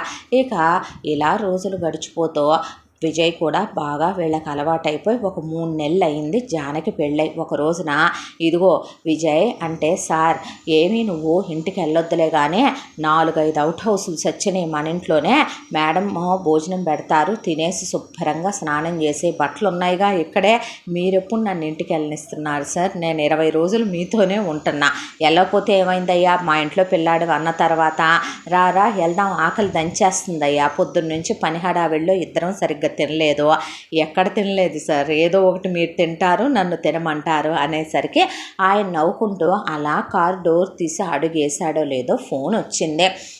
ఫోన్ చేతిలోకి తీసుకున్న మనిషి కుప్పకూలిపోబోతుంటే సార్ అని విజయ్ గట్టిగా పట్టుకుంటే ఆయన ఫోన్ వదిలేసి నేల మీద కూర్చుండిపోతే హలో హలో అని అవతల వైపు గొంతెన పడుతుంటే విజయ్ ఫోన్ తీసుకొని హలో ఎవరండి, నేను సార్ పిఏ మాట్లాడుతున్నాను, ఏమైంది అని అడిగితే ఏవవటం ఏంటి బాబు, ఆయన పెద్దల్లుడు ఫ్రెండ్స్తో కలిసి ఏదో పార్టీకని వెళ్ళొస్తూ కార్ యాక్సిడెంట్ అయ్యి స్పాట్లో చనిపోయాడయ్యా అని చెప్పేపాటికి విజయ్ హవాక్ అయిపోయాడు. వెంటనే బయలుదేరే రాజేంద్ర భార్య చిన్న కూతురు విజయ్ని వెంట పెట్టుకొని అక్కడికి వెళ్ళేసరికి అల్లుడి శవాన్ని పోస్ట్ మార్టం కంప్లీట్ చేసి తీసుకొచ్చి అక్కడ పడుకోబెడితే అల్లుడు తోడబుట్టిన వాళ్ళు తల్లి తండ్రి అల్లుడి శవం మీద పడి ఏడుస్తున్నారు. పెద్ద కూతురు అలా కూర్చుండిపోయింది. వాళ్ళకి ఏం మాట్లాడాలో అర్థం కాల. విజయ్కి గుండె బద్దలైపోయింది. ఆ అమ్మాయి చాలా అమాయకురాలు, చాలా సున్నిత మనస్కురాలు, ఓవర్ సెన్సిటివ్ మనిషి, అసలు అలా ఉండిపోయింది ఏంటని ఆ అమ్మాయి వైపే చూస్తూ కూర్చున్నాడు. తన చేతుల మీదుగా చేసిన పెళ్ళే తన కళ్ళ ముందు సంతోషంగా కళ్యాణ తిలకంతో పసుపు బట్టలతో అత్తారింటికి వెళ్ళే 3 నెలల కాపురం ఏం జరిగిపోయిందని జీవితంలో ఈలోపే ఇలా అయిపోయింది ఏంటి అని చూస్తుంటే శవాన్ని లేపి తీసుకెళ్ళేటప్పుడు అంతసేపటి నుంచి గుండెల్లో దాచుకున్న దుఃఖమో ఏమో కానీ జానకి పిచ్చిదానిలాగా కట్టలు తెంచుకొని మొగుడు మీద పడే దిక్కులు పెక్కటిల్లేలాగా భూమి ఆకాశాలు ఏకమయ్యేలాగా పిచ్చిదానిలా కేకలు వేస్తూ పెద్ద పెద్దగా ఏడుస్తుంటే అసలు ఆ అమ్మాయిని ఆపటం తమాయించటం ఎవరి తరం కాల. దాంతో విజయ్ వెళ్ళి గట్టిగా పట్టేసుకున్నాడు జానకినే. జానకి గోడకి తల కొట్టేసుకుంటుంటే చేయి పెట్టి పట్టేసుకొని గట్టిగా పట్టుకుంటే వాళ్ళ ముందు శవాన్ని తీసుకెళ్ళిపోయే అంత్యక్రియలు జరిగిపోయినాయి. ఆ తర్వాత జానకి కళ్ళు తిరిగి పడిపోయిందే. డాక్టర్ గారు వచ్చి సెలైన్ పెట్టిన తర్వాత అమ్మాయిని జాగ్రత్తగా చూసుకోండి అంటే ఏడుస్తూనే ఉంది జానకి. ఇంత దాంట్లో దశదిన కర్మకాండలు పూర్తయిపోయి జానకిని అలా చూడలేకపోయాడు. అసలు విజయ్ వల్ల కాలేదు. వచ్చినప్పటి నుంచి ఒళ్ళంతా నగలేసుకొని అందమైన బట్టలు కట్టుకొని ఉంటారు ఓనర్ గారి భార్య కూతుళ్ళు. అలా ఆ అమ్మాయిని చూడటం అంటే ఆ అబ్బాయి వశం కాలేదు. దాంతో దశదిన కర్మకాండలు అయిపోగానే వియ్యాల వారు కూర్చుంటే విజయ్ కూడా అక్కడే నిలబడ్డాడు ఓనర్ గారి వెనకాల. బావగారు, మా అబ్బాయికి అర్ధాయుషు అని తెలుసుంటే కనుక అమ్మాయికి ఇచ్చే అసలు పెళ్లి చేసే ఉండేవాళ్ళం కాదు. అమ్మాయి చాలా మంచిది. 3 నెలల్లోనే మా కుటుంబంలో ఒకటిగా కోడలుగా కాదు మాతో కూతురుగా కలిసిపోయింది. అలాంటి పిల్లని జీవితాంతం కోడలుగా ఉంచుకునే అదృష్టం మాకే ఆ దేవుడు మిగలనివ్వలేదు. అమ్మాయికి ఏమంతా జీవితం గడిచిపోయిందని నిండా 3 నెలల కాపురానికే వాణ్ణి తలుచుకుంటూ అమ్మాయి జీవితాంతం అలా ఉండటం న్యాయం కాదు. మీరు అమ్మాయిని మీతో తీసుకెళ్ళి ఒక మంచి అబ్బాయిని చూసే వెతికి పెళ్లి చేయండి. అమ్మాయి భర్త పిల్లలతో సంతోషంగా ఉంటే మాకు చూడాలని ఉందే. మేము అమ్మాయికి అబ్బాయి వాటాకి ఆస్తి అయితే వస్తుందో ఆ మొత్తం అమ్మాయి పేరు మీద రాసేసామంటే ఇప్పుడు ఎందుకమ్మా ఆ మాటలన్నీ? బిడ్డను పోగొట్టుకున్న దుఃఖంలో మీరుంటే మీరు మాకు క్షమాపణలు చెప్పటం ఏంటే? మీరు క్షమించాలి మరి మమ్మల్ని. ఎందుకంటే మేము చేసిందే తప్పే కదా. ఆడపిల్ల జీవితం నాశనం అయిపోయిందంటే ఆడపిల్లలు ఉన్న వాళ్ళ మాకు ఆ బాధ తెలియదా చెప్పండి అని వద్దు అంటున్నా వాళ్ళు జానకి చనిపోయిన భర్త పేరు మీద ఉన్న కోట్ల రూపాయల ఆస్తి మొత్తం జానకి పేరు మీద రాసేశారు. దాంతో జానకి అలా ఏడుస్తూ కూర్చుంటే అత్తమామలు భర్త తోబుట్టువులు దగ్గరికి వెళ్ళి, చూడమ్మా జానకి, ఒక మనిషికి దేవుడు మరణం ఇచ్చాడు అంటే అతను మనతో ఉండాల్సిన సమయం పూర్తయిపోయిందని. వాడు వెళ్ళిపోయాడు మనతో రుణం తీర్చుకొని అంటే ఇప్పుడు వాడు మాకు కొడుకు కాదు, నీకు భర్త కాదు, వాడి తోబుట్టువులకి తోబుట్టువు కాదు. ఈ భూమి మీద వాడొచ్చిన పని పూర్తయిపోయింది. భగవంతుడు ఇంకా వాడిని తీసుకెళ్లాల్సిన సమయం ఆసన్నమై తీసుకెళ్ళిపోయాడు. మరో చోట ఏ రూపంలో వాడు చేసుకున్న పాపపుణ్యాల కర్మ ఫలితాలకు పుట్టాలని ఉంటే వాడు పుడతాడో. నువ్వు వాడినే తలుచుకుంటూ నీ జీవితం నాశనం చేసుకోవద్దు. నీ గతంలో వాడు ఒక 3 నెలల కాలం కలగా వచ్చి కలగా వెళ్ళిపోయాడు. కలే అనుకో అమ్మా. ఎందుకంటే వాడు నువ్వు తలుచుకునేంత పెద్ద గతము కాదు. అంతకాలం నీతో ఉన్నది లేదు. వాడు తొందరపాటుతో వెళ్ళాడని కూడా మనం అనటానికి లేదు. నా కొడుకు చాలా మంచోడు, వాడు చెడ్డోడు కాదు. వాడిని మనం అలా అని తలుచుకుంటూ నీ జీవితం నాశనం చేసుకున్నా వాడి ఆత్మకి శాంతి ఉండదు. నువ్వు మళ్ళీ పెళ్లి చేసుకోవాలి. మేము చచ్చినంతొట్టు ఇది మా ఆఖరి కోరిక అనుకోమ్మా అని జానకి చేతిలో నగల బాక్సులు వాళ్ళు పెట్టినే, అమ్మాయి పుట్టింటి వాళ్ళు పెట్టినే పెట్టేసిన తర్వాత తీసుకెళ్ళిపోండి అన్నారు. ఆ తర్వాత రాజేంద్ర సుగుణ జానకిని తీసుకొని ఇంటికి తీసుకొచ్చి ఆ నగల బాక్సులు వార్డ్రోబ్లో పడేసి ఆస్తి పత్రాలు ఎత్తుకెళ్ళి విజయ్ని లాకర్లో పడేయమని చెప్పాడు ఆయన. ఆ రోజు నుంచి జానకి గదిలోకి వెళ్ళి తలుపులు మూసేసుకొని బయటికి రావట్లా. పిచ్చిదానిలా తయారైపోయి తిండి తింటల్లా నిద్రపోవటల్లా ఏడుస్తూనే ఉంది. ఆ ఇంట్లో ఒకప్పుడు కళకళలాడే పచ్చటి వాతావరణం కాస్త సమాధుల్లో ఉండేటటువంటి శ్మశాన నిశ్శబ్దంలాగా తయారైపోయింది. విజయ్ చూడలేకపోతున్నాడు. కూతురు అలా అయిపోయిందని ఓనర్ గారు భార్య అక్కలా అయిపోయిందని చిన్నమ్మాయే ప్రశాంతంగా లేరు. ఒకరోజు ఓనర్ గారు వెళ్ళే జానకి కాళ్ళు పట్టుకున్నారు. నాన్న అంటే వద్దమ్మా, నువ్వు ఇలా ఉండకు. సంవత్సరమైంది నువ్వు గదిలో తలుపేసుకొని నీకు నువ్వు జైలు శిక్ష విధించుకొని అల్లుడికి అబ్దికాలు కూడా జరిగిపోయినాయి అమ్మా. నువ్వు ఇలా ఉంటానుగా చెప్పు, నిన్ను కన్నాము. చిన్నదానిలాగా నువ్వు గడుసుదానివి కూడా కాదు తల్లి. నీకు మేము పర్వాలేదులే, జరిగిందేదో జరిగిపోయిందిలే, నార్మల్ అయిపో అని నీకు మేము చెప్పలేము. నువ్వు మామూలు అవ్వమ్మ, నీకు నచ్చినట్టే నువ్వు ఉండు, బయటికైతే రా, మనుషుల్లో కలు, ఇలా ఉండొద్దు తల్లి అని చెప్పి ఆయన బయటికి తీసుకొచ్చాడు. ఆ రోజు నుంచి జానకి అటొక సన్న బ్యాంగిలు, ఇటో సన్న బ్యాంగిలు, చెవులకి చిన్న చిన్న స్టడ్స్, ఇక ముఖాన చిన్న నల్లబొట్టు బిళ్ళ ఉందో లేదో అన్నట్టు జడేసుకొని లైట్ రంగు డ్రెస్సులు వేసుకుంటుంటే విజయ్కి ఇబ్బందిగా అనిపించింది. వాళ్ళేమి అలా ఉండరు, కళకళలాడుతూ ఉండే మనిషిని అలా చూసి తట్టుకోలేకపోయాడు. ఆ తర్వాత విజయ్యే, రండి మేడం బయటికి వెళ్దాం అనే, మీరు డాన్స్ ప్రాక్టీస్ చేసుకోవచ్చుగా మేడం, కాసేపు మీకోసం కొత్తగా వచ్చినాయంట, ఇవి తీసుకొచ్చాను, ఈరోజు ఇక్కడ డాన్స్ ప్రోగ్రాం జరుగుతుంది, టికెట్స్ తీసుకున్నాను, రండి మేడం వెళదామని ఆ అమ్మాయితో కాస్త చనువుగా ఉంటూ ఆ అమ్మాయిని బయటికి తీసుకెళ్ళటం, కూర్చొని ఉంటే వెళ్ళి ఆ అమ్మాయి దగ్గర కూర్చోవటం, ఆ అమ్మాయిని నవ్వించటం, పలకరించటం, ఆ అమ్మాయిని బయటికి తిప్పుకురావటం, ఆ అమ్మాయితో మేడం కాఫీ తీసుకోండి, మేడం జ్యూస్ తీసుకోండి, మేడం అవి తినండి ఇవి తినండి అని ఆ అమ్మాయికి పెట్టడం. ఆ అమ్మాయిని మరీ చిన్న బొట్టు అయిపోయింది, కొంచెం పెద్దది పెట్టుకోవచ్చుగా మేడం అని ఆ అమ్మాయిని జరిగిపోయిన గతంలో నుంచి మెల్లమెల్లగా మామూలు చేస్తూ ఇలా ఇంకో సంవత్సరం గడిచిపోయింది. ఈ సంవత్సర కాలంగా రాజేంద్ర చాలా సంబంధాలు వెతికాడు కూతురు కోసం. ఆయనకి ఎవడో కరెక్ట్ అనిపించలా. ఒకరోజు ఆయన, విజయ్ నీతో మాట్లాడాలి నాయన అంటే, చెప్పండి సార్ అన్నాడు విజయ్. కూర్చో బాబు అన్నాక విజయ్ అంటే, చెప్పండి మా జానకిని పెళ్లి చేసుకుంటావా అనేపాటికి విజయ్ అలా షాక్ అయిపోయి, సార్ అంటే, జానకి కోసం చాలా సంబంధాలు వెతుకుతున్నాను కదా విజయ్, నాకెవరో కరెక్ట్ అనిపించట్లేదు, జానకిని నువ్వు పెళ్లి చేసుకో బాబు అనేసరికి, సార్ నేనెక్కడ, మేడం గారు ఎక్కడండి, ఆకాశంలో ఉండే దేవతను తీసుకొచ్చి నేల మీద నడిచే బాటసారిగా నన్ను చేసుకోమని మీరంటే దేవుడే వరమిచ్చినట్టు అనుకుంటాను, కానీ మేడంకి నేను తగుదునా సార్, నేను అసలు తగిపోతానంటారా అండి అన్న తర్వాత, ఇప్పుడు తన భర్తని కోల్పోయిన బిడ్డ, ఆ మాట అనొద్దు సార్, 3 నెలలు ఒకళ్ళతో కాపురం చేయటంతోనే జీవితం అంతా చీకట్లో నింపేసుకోవటం, జీవితం అంతా అలా ఉండాలనుకోవటం తప్పండి. ఆవిడ చాలా గొప్పవారు, మంచివారు, ఆవిడ లాంటి వాడికి రావలసిన కష్టం కాదదే.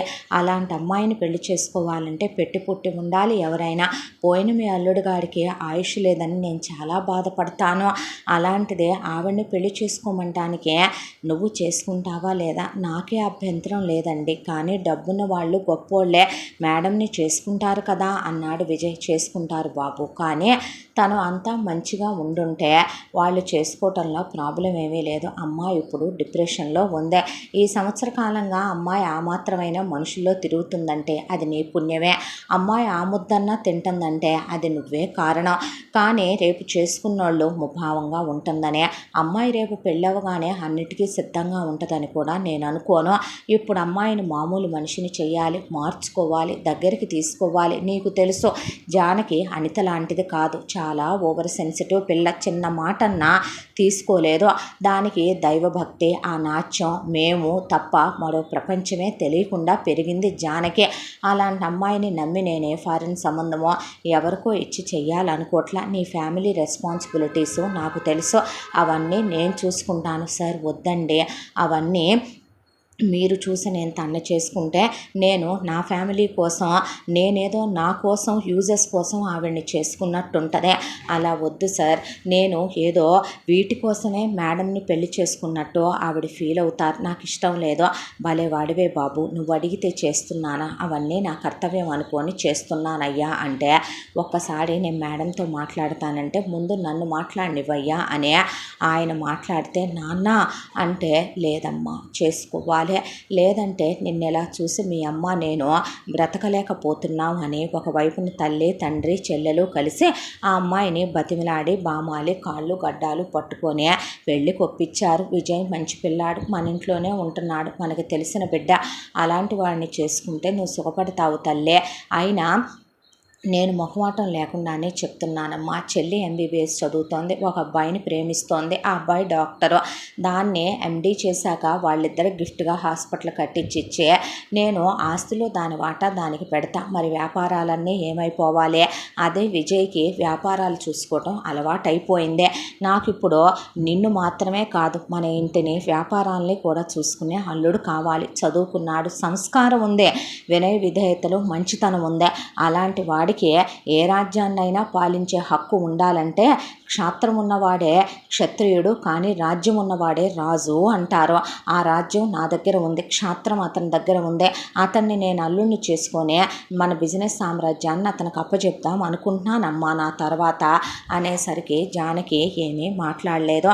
తర్వాత వెళ్ళి మాట్లాడు బాబు అంటే విజయ్ వచ్చే జానకి వైపు చూసే మేడం అంటే పేరు పెట్టి పిలవమన్నాను నిన్ను నేను అనేసరికి పర్లేదండి అన్న తర్వాత మేడం మిమ్మల్ని ఒక మాట అడుగుతాను. మీకు నన్ను పెళ్లి చేసుకోవటం ఇష్టమేనా అండి?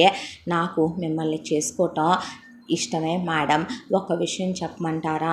మీరు మంచివారు, మీలాంటి గొప్ప అమ్మాయి భార్యగా రావటం నా అదృష్టం అనుకుంటాను.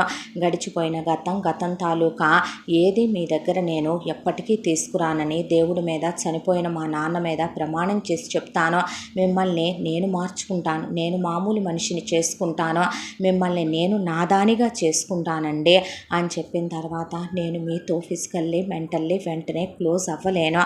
పర్వాలేదు మేడం, నేను మిమ్మల్ని నా వారిని చేసుకుంటాను, నేను క్లోజ్ చేసి మార్చుకుంటానండి మిమ్మల్ని అని చెప్పాక ఆ అమ్మాయి చేతిలో చెయ్యేసి జీవితాంతం ఈ చెయ్యి వదిలిపెట్టను మేడం అని చెప్పాడు.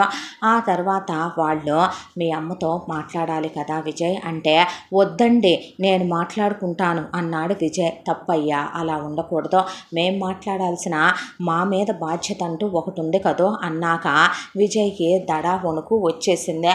ఆ తర్వాత సరే సార్ అన్నాక వాళ్ళు నెక్స్ట్ డే ఇంటి దగ్గరకు వచ్చారు. వచ్చేటప్పటికి విజయ్ మా సారు మేడం వస్తున్నారు, మా ఓనర్ గారు వాళ్ళు, నువ్వు ఏమీ వాక్కుండా కూర్చో, నీ నోరు నీ నాలుక అక్కడ వాడావో తర్వాత నాలికి కోసేస్తానమ్మా నీదే అని చెప్పాడు విజయ్. ఏ అన్నా అంటే నోరు ముయ్యండ్రా వచ్చారు సారోళ్ళు అంటే వాళ్ళు వచ్చిన కారు చూసే తమ్ముళ్ళు అసలేమీ మాట్లాడలేదు. ఆవిడ ఒంటి మీద నగలు, ఆయన అట్టహాసం చూసి రండి సార్ అని ఎదురుగా వెళ్ళి కూర్చోబెట్టి నమస్తే అని వంగి వంగి దండాలు పెట్టారు విజయ్ తమ్ముళ్ళు. విజయ్ తమ్ముళ్ళ వైపు చూసి ఎంత సెల్ఫిష్ ఎదవలరా అనకూడదులే, కానీ చదువు అయిపోయాక చిన్న చిన్న ఉద్యోగాలు మేము చేయమని పెద్ద పెద్ద ఉద్యోగాలకి నేను వెనకమాల డబ్బులు పెట్టిందా ఇంట్లోనే కూర్చుంటామన్న ఎదవలు ఎంత మాడిపోయారా మనుషుల్ని చూసే, మామూలు కాదురా మీరు అనుకున్నాడు విజయ్.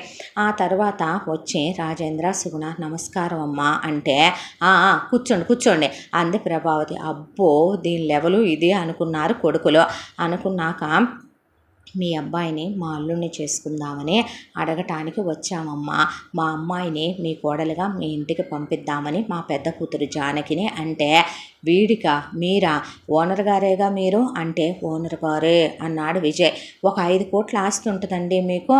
పర్లేదమ్మా, దేవుడి దయ వల్ల బాగానే ఉంది అనేసరికి తమ్ముళ్ళు అప్పటికే గూగుల్లో సెర్చ్ చేసి 5 కోట్ల ఆస్తి అంటున్నావురా, వాళ్ళ ఇల్లే ఉంటుంది 20 కోట్లు, ఇది దీని ఆశాలు అనుకున్న తర్వాత ఇక వీడా ఈ దిక్కుమాలనోడా, వీడికిచ్చి మీరు మీ అమ్మాయిని చేయటం ఏంటి? మీ అమ్మాయికి ఏమైనా మెల్ల? మీ అమ్మాయి అవిటిదా?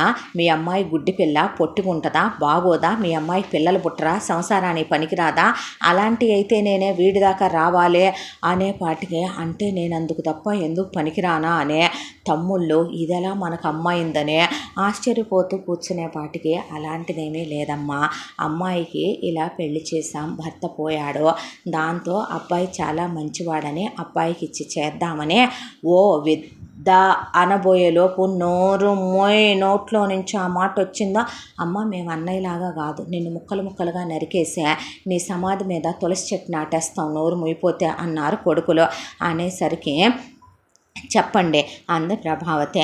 అన్న తర్వాత వీళ్ళిద్దరూ మీ కొడుకులు కదమ్మా అంటే అవును సార్ అన్నారు విజయ్ తమ్ముళ్ళు. మీ ఇద్దరికి నేను చాలా పెద్ద గవర్నమెంట్ పోస్టులు వేయిస్తానయ్యా, గవర్నమెంట్ జాబులు చేయటం ఇష్టమేనా అనేపాటికి అయ్యో సార్ అనే ఒకళ్ళ ఆమె పక్కన ఒకళ్ళ ఆయన పక్కన వచ్చి అలా నిలబడి పరిగెత్తుకుంటూ వెళ్ళి కూల్ డ్రింకులు తెచ్చి అక్కడ పెట్టేశారు పోసే.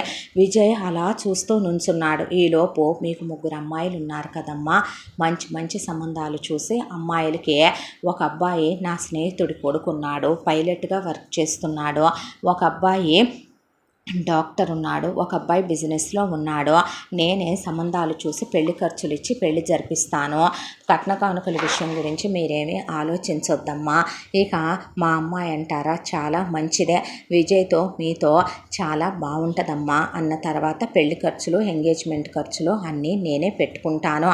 ఇదేదో మీరు మా అమ్మాయిని కోడల్ని చేసుకుంటున్నారని కాదు, మీ పిల్లలు తండ్రి లేని పిల్లలు, నేను నా సొంత అక్కయ్య గారి పిల్లలు అనుకొని ఈ బాధ్యత తీసుకుంటున్నానమ్మా అన్న తర్వాత అందరూ అలా చూస్తూ నుంచున్న తర్వాత మీరు పెళ్లి చేస్తానన్నారు మా అమ్మాయిలకి, మీరేం చెయ్యొద్దులేండి, సంబంధాలు నేనే వెతుక్కుంటాను, ఒక్కొక్కళ్ళకి కట్నాలు ఎంతంటే అంత మాత్రం మీరు ఇచ్చేయాలి అని చెప్పిన తర్వాత విజయ్ సార్ అలా ఏమీ వద్దు, ముగ్గురు మీద ఓ 50 lakhs ఇచ్చేయండి, నేను అరేంజ్ చేసి చేస్తానంటే నువ్వు నోరుమోయ్, నువ్వేమన్నంటే నేను చాలా అంటా వాళ్ళ అమ్మాయినే అనేపాటికి తమ్ముళ్ళు నిన్ను నరికి పోగులు పెడతాం మేము అన్నాక నోరు ముయ్యండ్రా అనేసరికి సరేనమ్మా అలాగే అన్నాడు ఆయన.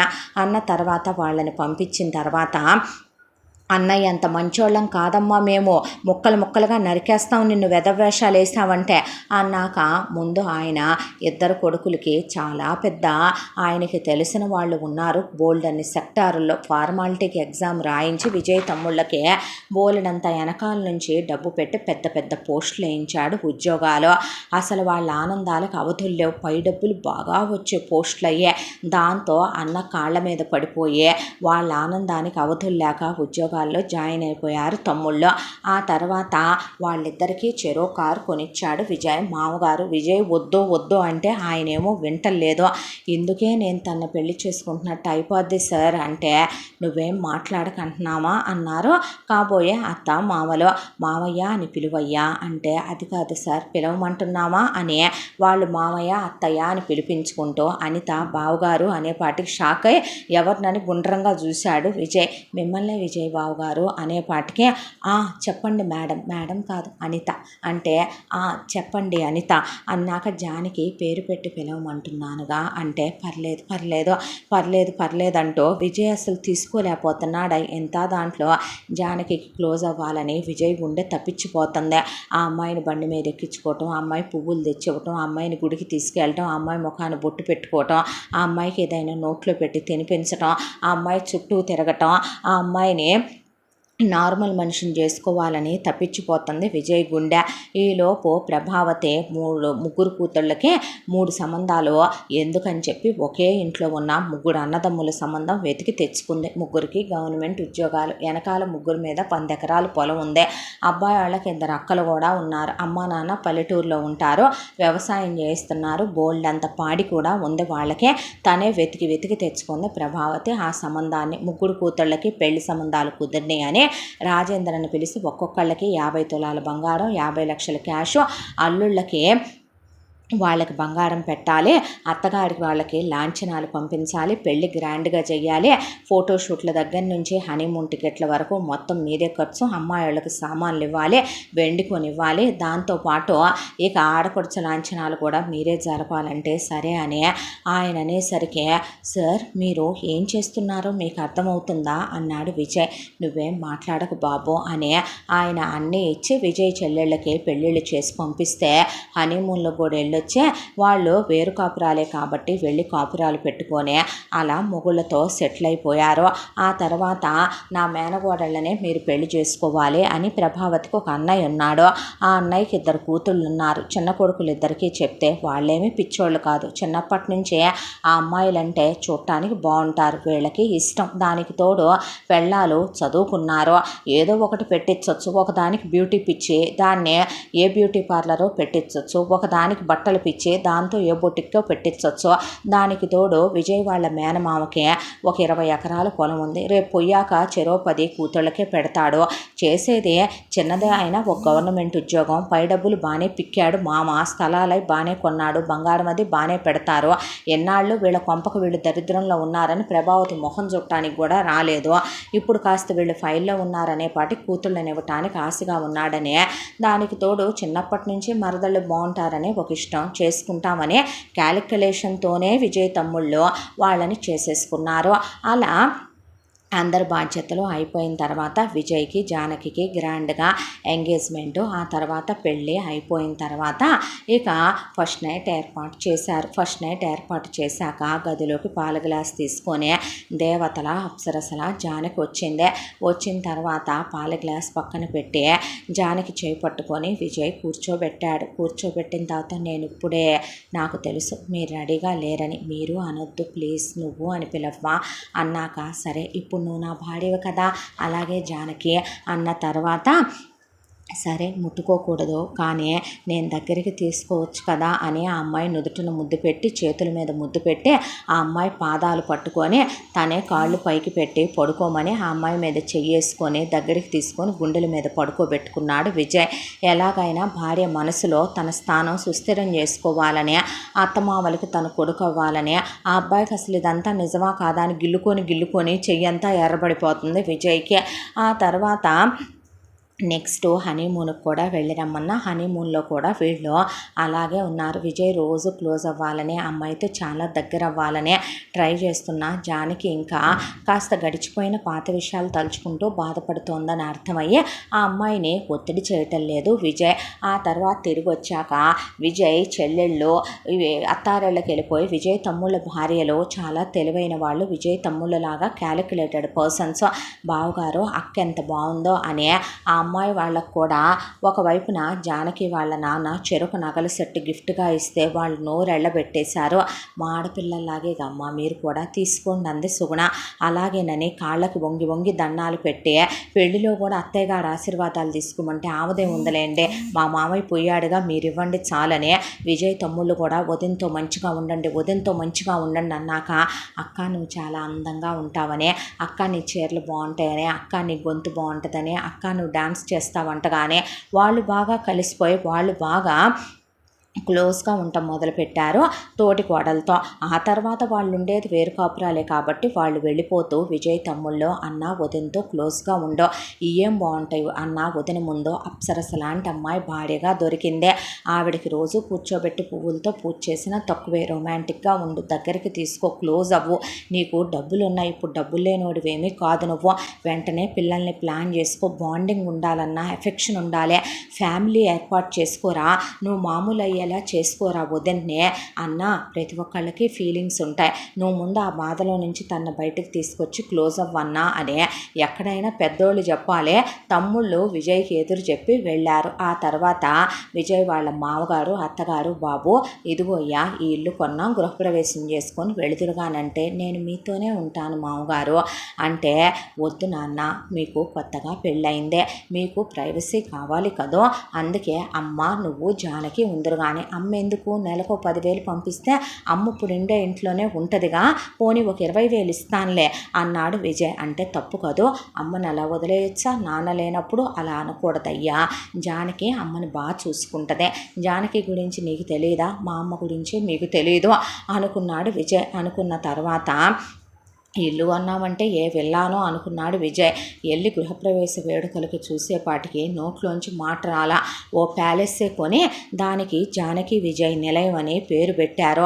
అసలు కల్లోనైనా అలాంటి నేమ్ ప్లేట్ మీద తన పేరులో ఒక అక్షరం వచ్చుద్దని కూడా ఊహించని విజయ్ అలా చూస్తూ ఉన్నాక BMW కారులో అవన్నీ ఇంటి ముందు పెట్టుండే, ఇవి నీకే బాబు అన్నాక వెళ్ళేసరికి లోపల లక్షల రూపాయల ఖరీదైన బ్రాండెడ్ వాచ్లో రోలెక్స్ లాంటి కంపెనీలు దాని తాతలు కూడా పెట్టున్నాయి అక్కడ.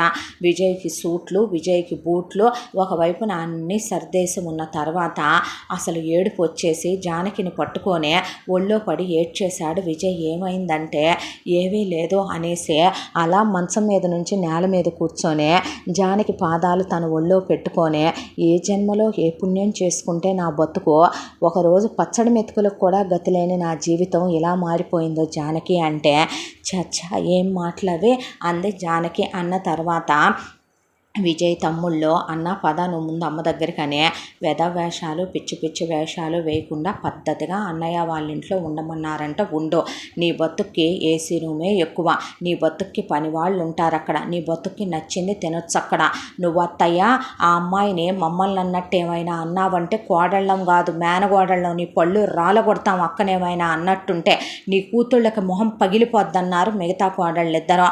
అమ్మ తన్నొక్క మాట అన్నా నిన్ను ముక్కలు ముక్కలుగా నరికేస్తా జాగ్రత్త అని చెప్పాడు విజయ్. అన్నని నువ్వు తక్కువ అంచనా వేసుకుంటున్నావమ్మా, నువ్వేదన్నా చేయకూడని చేస్తే నిన్నన్నయ్య ఏరేస్తాడు జాగ్రత్త అని చెప్పిన తర్వాత ముందు ఏమీ మాట్లాడకుండా ప్రభావతి వచ్చిన తర్వాత చెప్తే చండాలంగా ఉంటుంది.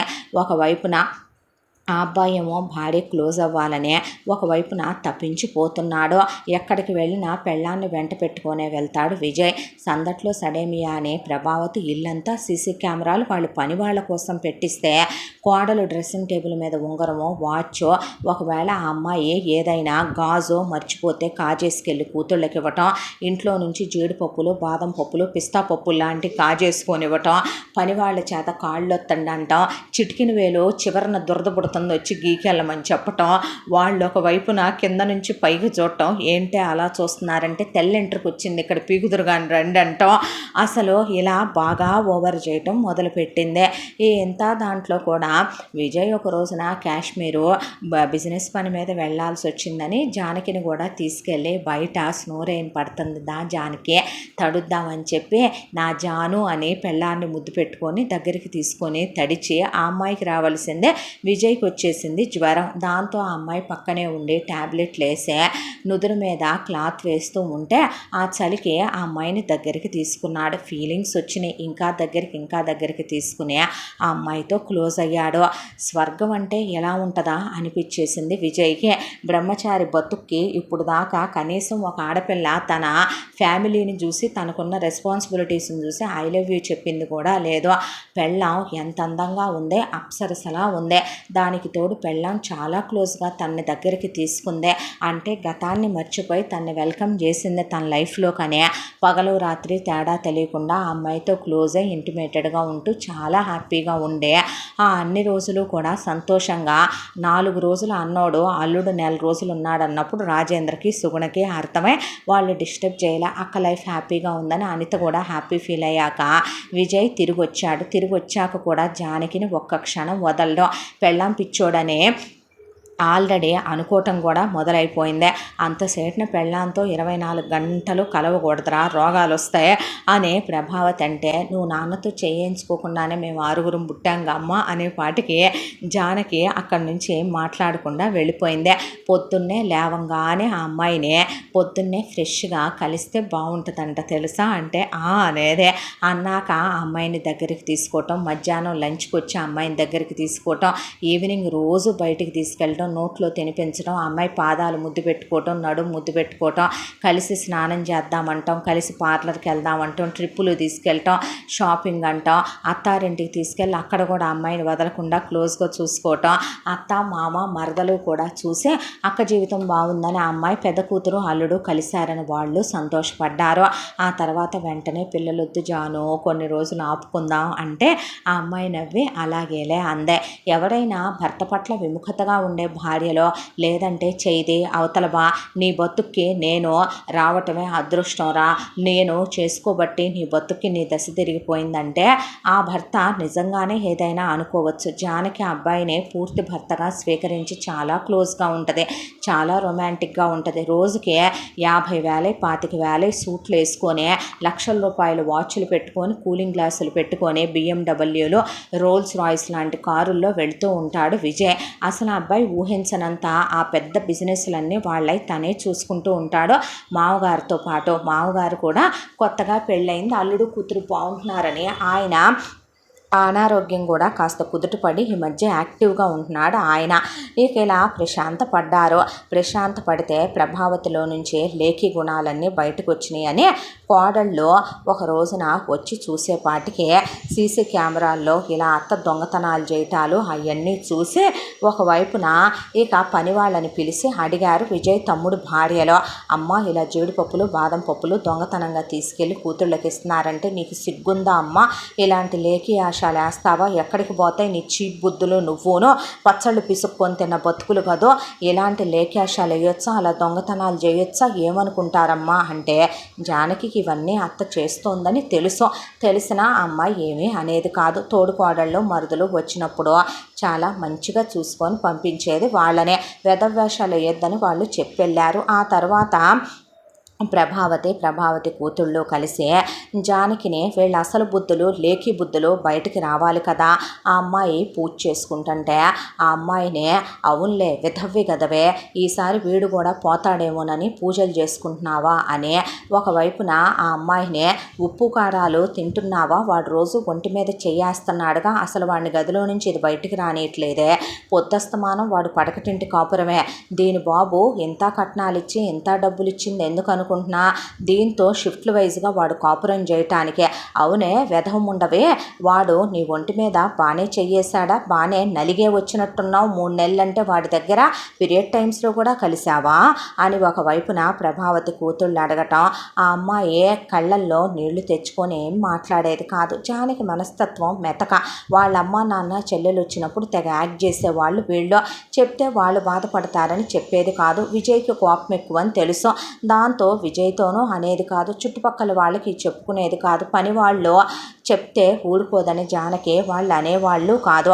ఇలా రావటం, గదుల్లోకి చొరబడిపోవటం, బెడ్రూముల్లోకి వచ్చే వార్డ్రోబ్లు ఓపెన్ చేయటం, ఆ అమ్మాయిది నీ విక్టోరియన్ డైమండ్ నెక్లెస్ నాకు కావాలని, నీ ఎమరాల్డ్ నెక్లెస్ నేను తీసుకుంటున్నానని ఇష్టం వచ్చినట్టు ఆ అమ్మాయిని నానా మాటలు అని, దీని మొగుడు చచ్చిన బతుక్కి దీని సెకండ్ హ్యాండ్ దానికి ఫ్రెష్గా దొరికాడు మనోడమ్మా అని చీరలు తీసేసుకోవటం, వాళ్ళ మొగుళ్ళకి ఆ అబ్బాయి సూట్లు కొట్టేయటం, వాచ్లు కొట్టేయటం, ఆ అబ్బాయి ప్లాటినం బ్రేస్లెట్లో డైమండ్ కడియాలు ఉంటే అవి కొట్టేసుకొని తీసుకెళ్ళటం, ఇదంతా చూసినా ఇలా కొన్నాళ్ళు గడిచిపోయినా జానకి ఎందుకో అంతా సంతోషంగా ఉన్నా ఎక్కడో దిగులుగా ఉన్నట్టు అనిపించే, ఒకవేళ పాతగతాన్ని తలుచుకుంటుందేమోనని ఇంకా క్లోజ్గా ఉంటున్నాడు విజయ్. అంతా దాంట్లో ఒక రోజున జాను నా వాచ్ కనపట్లేదు ఏమైందిరా, 6 లక్షల వాచ్ అనేసరికి అదే అక్కడే అదే అంటోంది జానకి. ఏమైందని సీసీ కెమెరాలు ఆన్ చేసి చూశాడు విజయ్. చూసేపాటి కూర్చుండిపోయాడు విజయ్. వాళ్ళమ్మ చెల్లెళ్ళు కలిసి లోపలికి రావటం, జానకిని ఇష్టం వచ్చినట్టు మాట్లాడటం, వాళ్ళమ్మ జానకి మొట్టికాయలు వేయబోవటం, చెల్లెళ్ళు మీదకి రావటం, ఇదంతా చూసి చెల్లెళ్ళని పిలిచాడు, చెల్లెళ్ళు మొగుళ్ళని పిలిచాడు, అమ్మని పిలిచాడు. అమ్మని కొడితే బాగోదని తమ్ముళ్ళని మరదళ్ళని కూడా పిలిచి చెల్లెళ్ళని దవడలు వాయించేసి పిచ్చి వేషాలు వేస్తే దవడ పగిలిపోద్ది, నా పెళ్ళాం వేసిన ముష్టితో మీ బతుకులకి పెళ్ళిళ్ళైనవి అని మర్చిపోవద్దు, పెళ్ళిళ్ళే అత్తారేళ్ళకి వెళ్ళిపోయిన తర్వాత అసలు మిమ్మల్ని పద్దాక రావద్దన్నాను, నన్ను చూడటానికి నన్ను వదిలి ఉండలేక చెల్లెళ్ళు వస్తున్నారన్నావు, అసలు నిన్నే ఓల్డేజ్ హోమ్కో తీసుకెళ్ళి పడేద్దామనుకుంటే, నిన్ను వేరే ఉంచుదామనుకుంటే మా మామగారు జానకి ఊరుకోకుండా తీసుకొచ్చి ఇంట్లో పెట్టారు, వెధవేషాలు వేసి తనొక్క మాట అన్నట్టు ఉన్నా తనని ఇంకొకసారి నువ్వేదైనా మాట్లాడినట్టున్న ప్రాణాలతో ఉంచనమ్మా నేను నిన్ను, ముందు మర్యాదగా తీసుకెళ్ళిన నా భార్య నగలు, నా వాచ్లు, నా సూట్లు ఇవ్వండి అంటే ఆ సూట్లు మా మొగుళ్ళు వేసేసుకున్నారా అనేసరికి మిగతా 2 అన్నలు చెప్పులు కాళ్ళ ఇప్పి పడేసి కొట్టే దడుసుకుపోయారు. ఒకవైపున విజయ్ చెల్లెళ్ళ మొగుళ్ళు కూడా, ఏరా మేము చేతగాని సన్నాసులు అనుకుంటున్నారా, మీ ఇష్టం వచ్చినట్టు చేయటానికి సిగ్గు లేకుండా దోచిపెట్టడానికి రెడీ అయితే అడుక్కు తింటున్నారా ఏంట్రా, పై డబ్బులు బాగానే వస్తాయిగా, పెద్ద గవర్నమెంట్ ఉద్యోగాలేగా, బోల్డ్ అంతా ప్రాపర్టీలు లక్షల డబ్బులు మూలుగుతున్నాయిగా, ఒకవైపున 100 ఎకరాల పొలం ఉందిగా, దిక్కుమాల దరిద్రులారా మా కొంపల మీద పడి దోచుకెళ్ళటం ఏంటి, అసలు ఇక్కడి నుంచి జీడిపప్పులు బాదం పప్పులు పంపటం ఏంటి అని అడగవేంటి బావా, నువ్వు ఊరుకుంటావేంటి బావా అన్నారు విజయ్ మరదళ్ళు. అత్త అసలు మనిషివా పశువా నువ్వు? ఈ వజాన మా మీద పడి బతికేద్దాం అనుకోవటం ఏంటి? బాగానే దోయించావుగా. ఒక్క కూతురికి 1,50,00,000 నువ్వు నొక్కింది వాళ్ళ నాన్న దగ్గర నుంచే. పై ఎత్తున రేపొద్దున పురుళ్ళకని వాళ్ళు పుట్టబోయే పిల్లలకి నగలకని 50 లక్షల అకౌంట్లో వేయించావు. వెరసి 2 కోట్లు ఒక్కొక్క కూతురికి వెళ్ళిందే. సిగ్గుండాలి ఇంకా దోచు తింటానికి అన్నారు విజయ మరదళ్ళు. అనేపాటికి ప్రభావతి నేనేం తప్పు చేశాను? విధవని విధవ అంటే తప్ప, మునమోపిదాన్ని తప్ప అనేసాటికి నువ్వు అడ్డంలే అన్న, మేము అన్నంత మంచోళ్ళం కాదే, నిన్ను నరికి పోగులు పెట్టి పాత్ర పెడతామంటే ఊరుకోండి బావా చాలే గానే. ఏంది మెమ్మకు అలా చెప్తారో? అత్త నువ్వెప్పుడు ముత్తైదువయ్యా?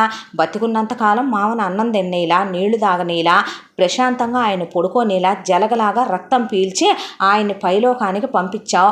మరి పెద్ద బావ ఇంటర్మీడియట్లో ఉండగా చచ్చిపోయాడు కరుణాకర్రావు మామయ్య. నువ్వేలా ముత్తైదువయ్యావే? నువ్వు విధవ్విగా. మరి ఇప్పుడు పెళ్ళైన తర్వాత తను ముత్తైదే అవుద్దే. పొద్దున్నే లేవగానే తను నీ మొహం చూడకూడదు కదే. నువ్వే ఇంకా తన చూడొచ్చు. నీ బతుకు చెడ అనకూడదులే కానీ కొడుకు కోడలు గదిలో కాపురం చేసుకుంటుంటే నువ్వు చూడలేకపోతున్నావా? అదే నీ కూతుళ్ళనైతే నువ్వు ఆ మాట అనవు కదా అత్త. అనేపాటికి ప్రభావతి అన్న వదిన కూడా వచ్చి అసలేమైన ఇంకిత జ్ఞానం ఉందా నీకు? మొదటి నుంచి నీ క్యారెక్టర్ అయితే బావని హింసలు పెట్టి పైకి పంపావు చాలదనే. ఇప్పుడు ఆ అమ్మాయిని కూడా బతకనివ్వవా? పెద్దంటి పిల్ల. ఆ అమ్మాయి వల్లే నీ 2 కొడుకులకు ఉద్యోగాలు వచ్చినాయని నా కూతుళ్ళనిచ్చి పెళ్లి చేశానని మర్చిపోకంటే. నిజమేగా మరి. అక్క వల్లేగా, అక్క పుణ్యం వల్లేగా బావలకు ఉద్యోగాలు వచ్చిందంటే వదిన లేకపోతే మేమున్నామా? నీకు సిగ్గనేది ఉందా అని అడిగారు కొడుకులు. అడిగేసరికి విజయ్ నగలు వాచ్లు అవన్నీ లాగేసుకొని ఇంకోసారి వేషాలు వేస్తే మొహం పగిలిపోద్దు పద్దాకి ఇంటికి వచ్చారంటే అన్నాడు. ఇలా కొన్ని రోజులు గడిచిపోయి విజయ్ క్షమాపణ చెప్పి జానకికి అంత మెత్తగా ఉండొద్దని ఏమైనా అంటే తిప్పి అనేసేయమనమని, అలా ఊరుకోబాక అక్కయ్య అనే. ఒకవైపున విజయ్ మరదళ్ళు అలా ఉండబాకమ్మా అని ప్రభావతి వాళ్ళన్న వదిన కూడా చెప్పి అక్కడి నుంచి విజయ్ తమ్ముళ్ళు వదిన స్ట్రిక్ట్గా ఉండండి వదిన అని చెప్పి వెళ్ళారు. ఆ తర్వాత కొన్ని రోజులు గడిచిపోయిన తర్వాత జానకి ఒక రోజున వ్రతం పెట్టుకుందే. వ్రతానికి రావాలి ఎర్లీగా అని చెప్పింది విజయ్కి. అలాగే బంగారం నువ్వు చెప్తే నేను రానురా బుజ్జి అనే పెళ్ళాన్ని బుజ్జి బంగారం కొండ అనే అసలు మురిసిపోయే ఏదో విలువైన వాల్యుబుల్ కోహినూరు డైమండ్ ఏదో తనకు దొరికింది అన్నట్టు చూసుకుంటాడు ఆ అబ్బాయి ఆ అమ్మాయిని. దాంతో ఆ రోజు మధ్యాహ్నం మామగారు వెళ్ళాలి జానకి రమ్మంది, మామగారు జానకి రమ్మంది వెళ్ళాలి అంటే, అల్లుడు నేను రావాలి మీ అత్త ఫోన్ చేస్తుంది ఉండయ్యా, అక్కడికే వెళ్ళాలని అనిత కూడా తిడుతుంది. కాబోయే చిన్నల్లుడు వాళ్ళ ఫ్యామిలీ కూడా వచ్చారంట, కలిసి వెళ్దాము, కొద్దిగా పని అయిపోని నాయన అని ఆయన విజయ్ని పట్టుకొని ఆపేశాడు. ఈలోపు ఏంటండి మీరు రారా అని సుగుణ ఫోన్ చేస్తే, నేనొచ్చి మిమ్మల్ని తీసుకొని వెళతా, మీరు ఆగండి. అబ్బాయిని ఎందుకు పంపలా? అబ్బబ్బా ఇక్కడ పని ఉందే అన్న తర్వాత ఒకవైపున జానకి చుట్టుపక్కల ఒక 500 మంది ఆడవాళ్ళు వాళ్ళ నాన్న వాళ్ళ ఫ్రెండ్స్ పెళ్ళాలు చాలామంది అక్కడికి వచ్చారు. వచ్చిన తర్వాత ఆ అమ్మాయి ఏమీ తక్కువ కానివ్వకుండా తోడుకోడళ్ళని మరుదుల్ని అందరినీ పిలిచి పెద్ద ఎత్తున పూజ పెట్టుకొని తోడుకోడళ్ళకి 25,000 రూపాయల చీరలు వాళ్ళ కోసం అని చెప్పి వెండి కుంకుమ భరిణలు గంధపు గిన్నెలు దానికి తోడుకోడళ్ళిద్దరికీ కూడా 2 నెక్లెస్లు తీసుకుంటే వాటికి ముడిసిపోయారు వాళ్ళు. ఆడపడుచులకు కూడా అలాగే తీసుకుని అత్తగారికి 50,000 చీర కూడా తీసుకుంటే మా కూతుళ్ళకి నువ్వు ముష్టి పడేస్తావంటే, అవునులే మొగుడు చచ్చిన దానివి ముండమోపి దానివి విధవ్వే, అయినా నీ బొత్తుకి వ్రతాలు ఎందుకు, నీ బొత్తుకి పూజలు ఎందుకు అంటే అర్థం కాలేదా? ఈ మొగుడు కూడా పోతాడేమోనని మళ్ళీ పసుపు కుంకాలు పోయి ఇది బూడిద గుమ్మడికాయ అవుద్దేమోనని అని ఒకవైపు నా కూతుళ్ళు ఇష్టం వచ్చినట్టు ఆ అమ్మాయిని మాట్లాడుతూ నవ్వుతూ జోకులు వేసుకుంటూ హేళన చేస్తూ ఉండగా డైమండ్ నెక్లెస్లు తెప్పించింది జానకి. ముష్టి 5 లక్షలు కూడా ఉండవివి. మా అమ్మాయిలకి విక్టోరియన్ డైమండ్ సెట్లు ఒక్కొక్కటి 50 లక్షల రూపాయలది కావాలి, ఈ తెప్పిస్తావంటే దరిద్రపు దానే, శనిగ్రహపు దానే, ముదరష్టపు దానా నానా మాటలు అనేపాటికే అప్పుడే కరెక్ట్గా విజయ్ వాళ్ళ మామ అత్త మరదలకు కాబోయే భర్త అబ్బాయి ఫ్యామిలీ ఆ వచ్చిన వాళ్ళందరిలో అమ్మాయి ఎలా నుంచుంటే అమ్మాయి మీదకు వెళ్ళిపోతున్నారు ప్రభావతి కూతుళ్ళు. దాంతో అమ్మను కొడితే బాగోదని అంతమంది ముందు చెల్లెళ్ళని పడేసి కుక్కల్ని కొట్టినట్టు కొట్టాడు విజయ్. దాంతో విజయ్ తమ్ముళ్ళు ప్రభావతి దవళ్ళే వాయించేశారు. చెల్లెళ్ళని పడేసి తుక్కు తుక్కు కింద కొట్టేపాటికి అక్కడి నుంచి చెల్లెళ్ళని మళ్ళీ వస్తారా అని చెప్పి రాము అన్నదాకా కొట్టి జుట్టు పట్టుకొని బయటకు గెంటిన తర్వాత అసలు నేను వద్దు అన్నాను మామగారు, మీరు వినలేదు, నేను వద్దు, వీళ్ళలాంటి వాళ్ళు కుక్కతోక వంకర బుద్ధులు వీళ్ళవి, గతిమాలిన వాళ్ళకే మీరంతా అవకాశం ఇచ్చి అందలా లెక్కించొద్దు, వీళ్ళు డిజర్వ్ చేసుకోలేరంటే ఈవిడ్ని తెచ్చి ఉంచుకోమన్నావు జానకి, నేను వద్దన్నాను, ఈ క్షణమే అన్నయ్య తీసుకెళ్లే అమ్మలాంటి వాటినే ఓల్డేజ్ హోముల్లో పడేటానికి తప్ప బావ అత్త మనుషుల మధ్యలో ఉండటానికి పనికిరాదన్నాక చేయి పట్టుకొని ఈడ్చుకెళ్తుంటే కింద కూర్చుండిపోతే అందరూ చూస్తుంటే జానకి ఆపేసిందే. ఏంటిది, నువ్వు ఆవిడని లాక్కెళ్ళటం, ఆవిడ వేలబడిపోవటం, నువ్వు కూడా ఇలా తయారయ్యావు అనేపాటికి ఏం చేయమంటావు నన్ను అంటే అక్కడున్న వాళ్ళందరూ వ్రతం ఆగిపోయి అంతా ఎక్కడే ఉండిపోయి వెళ్ళిపోయిన తర్వాత మామగారు వాళ్ళు కూడా నువ్వు చూసుకో బాబు అంటే, అది కాదు మావయ్య, మేము కలగజేసుకోకూడదయ్యా పిల్ల పెళ్ళయ్యాక అని వాళ్ళు వెళ్ళిపోయిన తర్వాత విజయ్ ఇప్పుడు ఆవిడని ఓల్డేజ్ హోమ్లో వేయొద్దంటావా, వద్దు విజయ్, బాగోదు, పద్ధతి కాదు, అది కరెక్ట్ కాదు, పెద్ద ఆవిడ కదా అన్న తర్వాత సరే వదిన, పోనే ఓ పని చేద్దాం, తీసుకెళ్ళి ఎవరో ఒకళ్ళ ఇంట్లో పనికి పెట్టామా బావా అన్నారు మరదళ్ళు. అంటే నేను అస్సలు చేయను పనులు అంది ప్రభావతి. ఏం చేస్తా మరి, తిని కూర్చోనే అన్నారు కోడళ్ళు.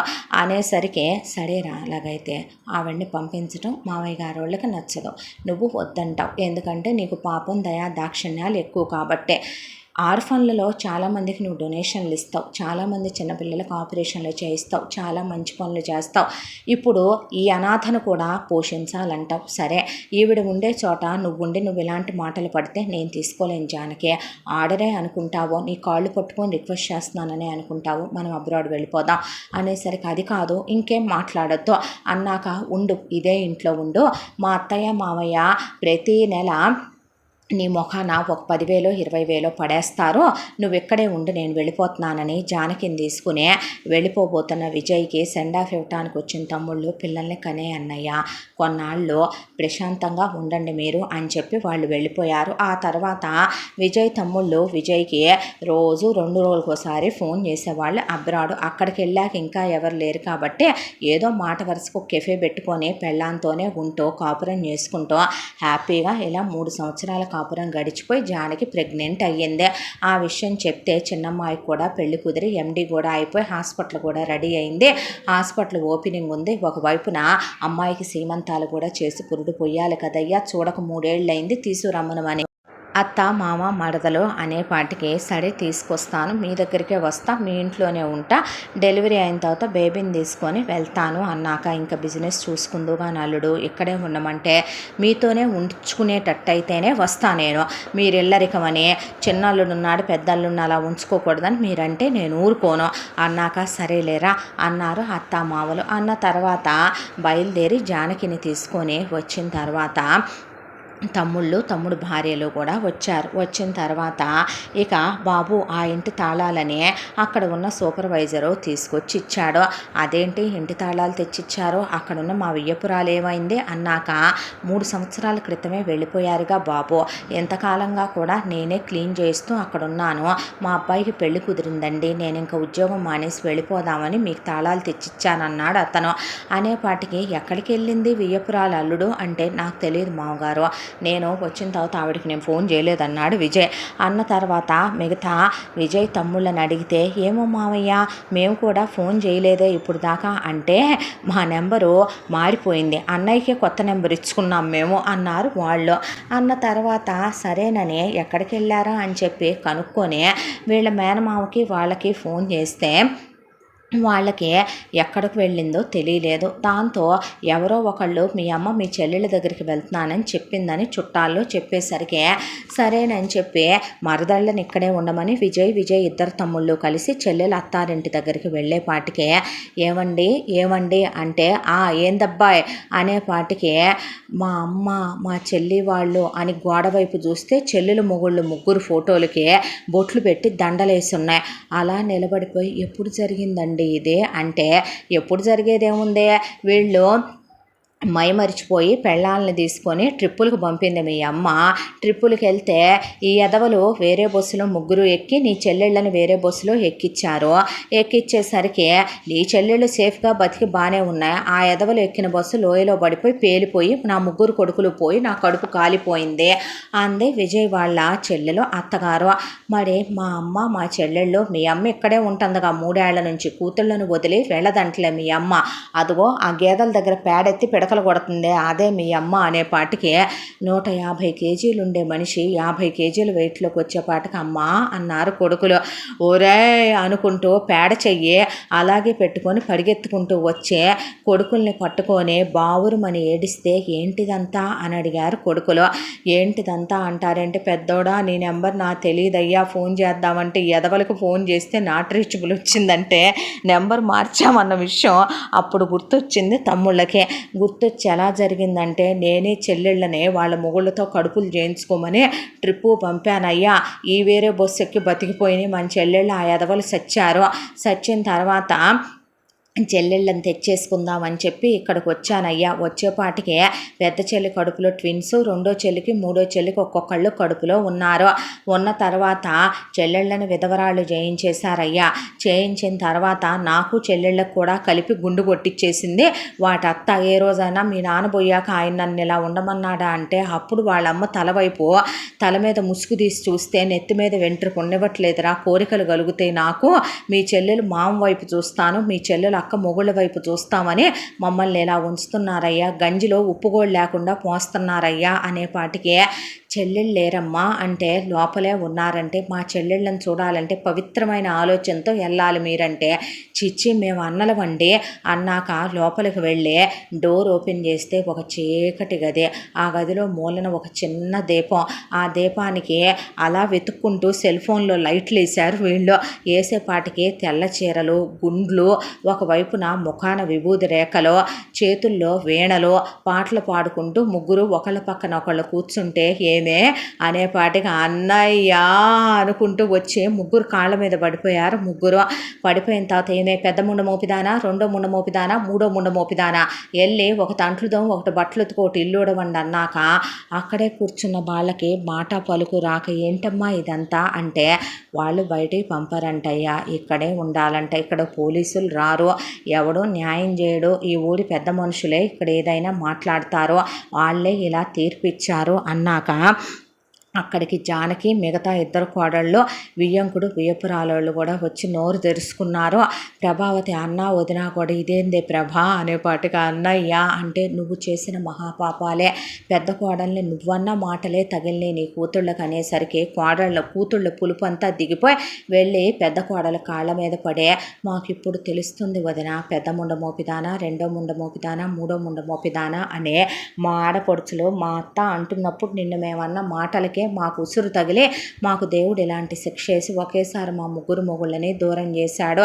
నీకు ఇంకా పిల్లలన్నా లేరు, మా బతుక్కి పిల్లలు కూడా ప్రతిబంధకాలు అయిపోయి జీవితంలో ఏమీ అనుభవించకుండానే జీవితాలు ముగిసిపోయి వాళ్ళ దారిన వాళ్ళు పోయే మా బతుకు ఎలా అయిపోయే, కడుపు నిండా తిని కంటి నిండా నిద్రపోయి ఎన్ని రోజులైందో తెలుసా వదిన, మమ్మల్ని ఎన్ని హింసలు పెడుతున్నారో తెలుసా వదిన అనేపాటికి ఆ అమ్మాయి వాళ్ళ నాన్న వైపు చూసి, నువ్వే ఎలాగైనా నాన్న వాళ్ళని నరకం నుంచి బయటికి తీసుకురా నాన్న అనేపాటికి ఆయనకి ఇన్ఫ్లుయెన్స్ ఉంది కాబట్టి పెద్ద మనుషుల్ని పోలీసుల్ని పిలిపించి పంచాయతీలో వాళ్ళతో తప్పు, అలా భర్త పోతే ఆ అమ్మాయి వాళ్ళని ఇలా అత్తారిళ్లల్లో బంధించి హౌస్ అరెస్టులు చేసి ఉంచకూడదు, వాళ్ళకంటూ ఒక లైఫ్ ఉంది, ఫ్రీడమ్ ఉంది, పిల్లలు ఉన్నారు, మేజర్లు వాళ్ళు, పైగా వాళ్ళ అమ్మను కూడా తీసుకొచ్చి గేదెల దగ్గర చాకరీలు చేయించడం ఏంటి, మీరెందుకున్నారమ్మా అంటే, మేము వెళ్ళిపోమన్నాం, అదే కూతుళ్ళు బయటకు వచ్చిందా కూతుళ్ళను వదిలి వెళ్ళనందే, దాని కూడికినే ధర్మపిత్సం మేమెక్కడేయో, అందుకే గేదెల దగ్గర జీతగాడిని మానిపించి దీంతో పని చేయిస్తున్నామన్నారు వాళ్ళు. దాంతో నీ బలుపుకి ఇదే కరెక్ట్ అత్త, 150 కేజీలకు బలిసావు కదా, జీడిపప్పులు బాదం పప్పులు దీన్ని బాగా దించినట్టుందిగా నీ ఏపరాలు, కోడి తెచ్చుకున్నావు కదమ్మా నువ్వే ఈ సంబంధాలు, నీకు సిగ్గు శరం అనేది ఉంటే ఇలాంటి వల్గర్ ఫ్యామిలీల్లో సంబంధాలు వెతుకుతావా నువ్వు, ఎంత మంచి సంబంధం చూశారు మామయ్య గారు, ఒకదానికి డాక్టర్, ఓ దాని పైలట్, ఓ దాని బిజినెస్ మ్యాన్, వీటి దగ్గర ఎంత బలుపు ఉంది, నువ్వు చెప్పావని చేసుకుని కదే మీ బతుకులు ఎలాగైనా అనేపాటికి, చిన్నప్పటి నుంచి మా నాన్న చదువుకోమన్నాడు వదిన, వెళ్ళా దీని చెప్పుడు మాటలు తప్పుడు మాటలు వినే ఇది గాలికి తిప్పితే దీంతో పాటు గాలి తిరుగుళ్ళకి అలవాటైపోయే ఎందుకు పనికి రాకుండా తయారై చదువును నిర్లక్ష్యం చేసాం. తర్వాత నీ వల్ల అదృష్టం కలిసి వచ్చిందే. మీ మామయ్య మంచి సంబంధాలు చేస్తామన్నా ఇది వీళ్ళని తెచ్చి చేసిందే. ఆ తర్వాత నిన్నన్న మహాపాపమో ఏమో కానీ ఇలా మొగుళ్ళని పోగొట్టుకొని పిల్లలతో మిగిలిపోయాం అన్న తర్వాత వాళ్ళు తీరా తేల్చిన విషయం ఏంటంటే వాళ్ళ పోయిన కొడుకుల పేరు మీద ఉన్న పొలం కానీ వాళ్ళ ఎల్ఐసి డబ్బులు కానీ వాళ్ళ ఉద్యోగాల్లో వచ్చిన పిఎఫ్ల తాలూకా మిగతా డబ్బులు కానీ వాళ్ళు పెట్టిన బంగారం కానీ రూపాయి కూడా వెనక్కి ఇవ్వం. ఆ పుట్టిన పిల్లలతో వాళ్ళకి ఎలాంటి సంబంధ బాంధవ్యాలు లేవు అని చెప్పే ప్రభావతి ఇచ్చిన కట్నం డబ్బులు ప్రభావతి ఇచ్చిన నగలు వరకు ఇచ్చి తల్లి పిల్లల్ని గెంటేశారు. ప్రభావతి కూతురు అత్త మామలు ఉన్నది మొత్తం ముందే కూతుళ్ళకి పెట్టేసుకున్నారు వాళ్ళు.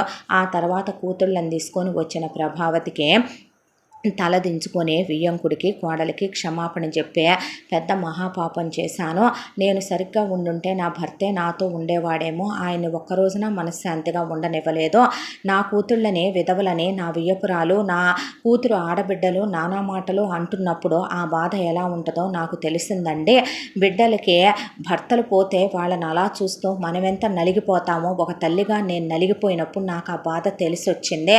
మా కొడుకు లాంటి వాడు భర్తగా దొరకటం మీ అమ్మాయి అదృష్టం అనుకున్నారు. మీలాంటి గొప్పోళ్ళు మాలాంటి ముష్టోళ్ళకి బియ్యం అందుకునేంత తాహతు మాకు లేకపోయినా మాకు అంత స్థానం ఇవ్వటం మీ గొప్పతనం అని నాటికి తెలుసుకున్నాను అన్న తర్వాత అలాగే అమ్మాయిల్ని ఎలా వదిలేస్తామమ్మా, పెళ్లి చేద్దామా అన్నాడు ఆయన.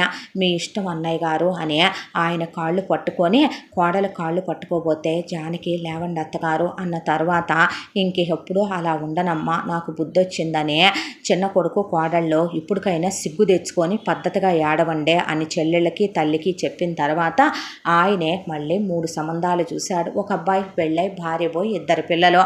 ఆ అబ్బాయి వీళ్ళ 2 పిల్లలు ట్విన్స్ ఉన్న అమ్మాయిని చేసుకోవటానికి ఇష్టపడి ఇక మనకి పిల్లలు వద్దు అని చెప్పి ఆ అబ్బాయి ఇష్టంగానే చేసుకొని నా పిల్లలు నీ పిల్లలు అనుకో, నీ పిల్లలు నా పిల్లలు అనుకుంటాను అని లండన్ తీసుకెళ్ళిపోయాడు. ఇంకొక అబ్బాయి ఆస్ట్రేలియా నుంచి వచ్చాడు.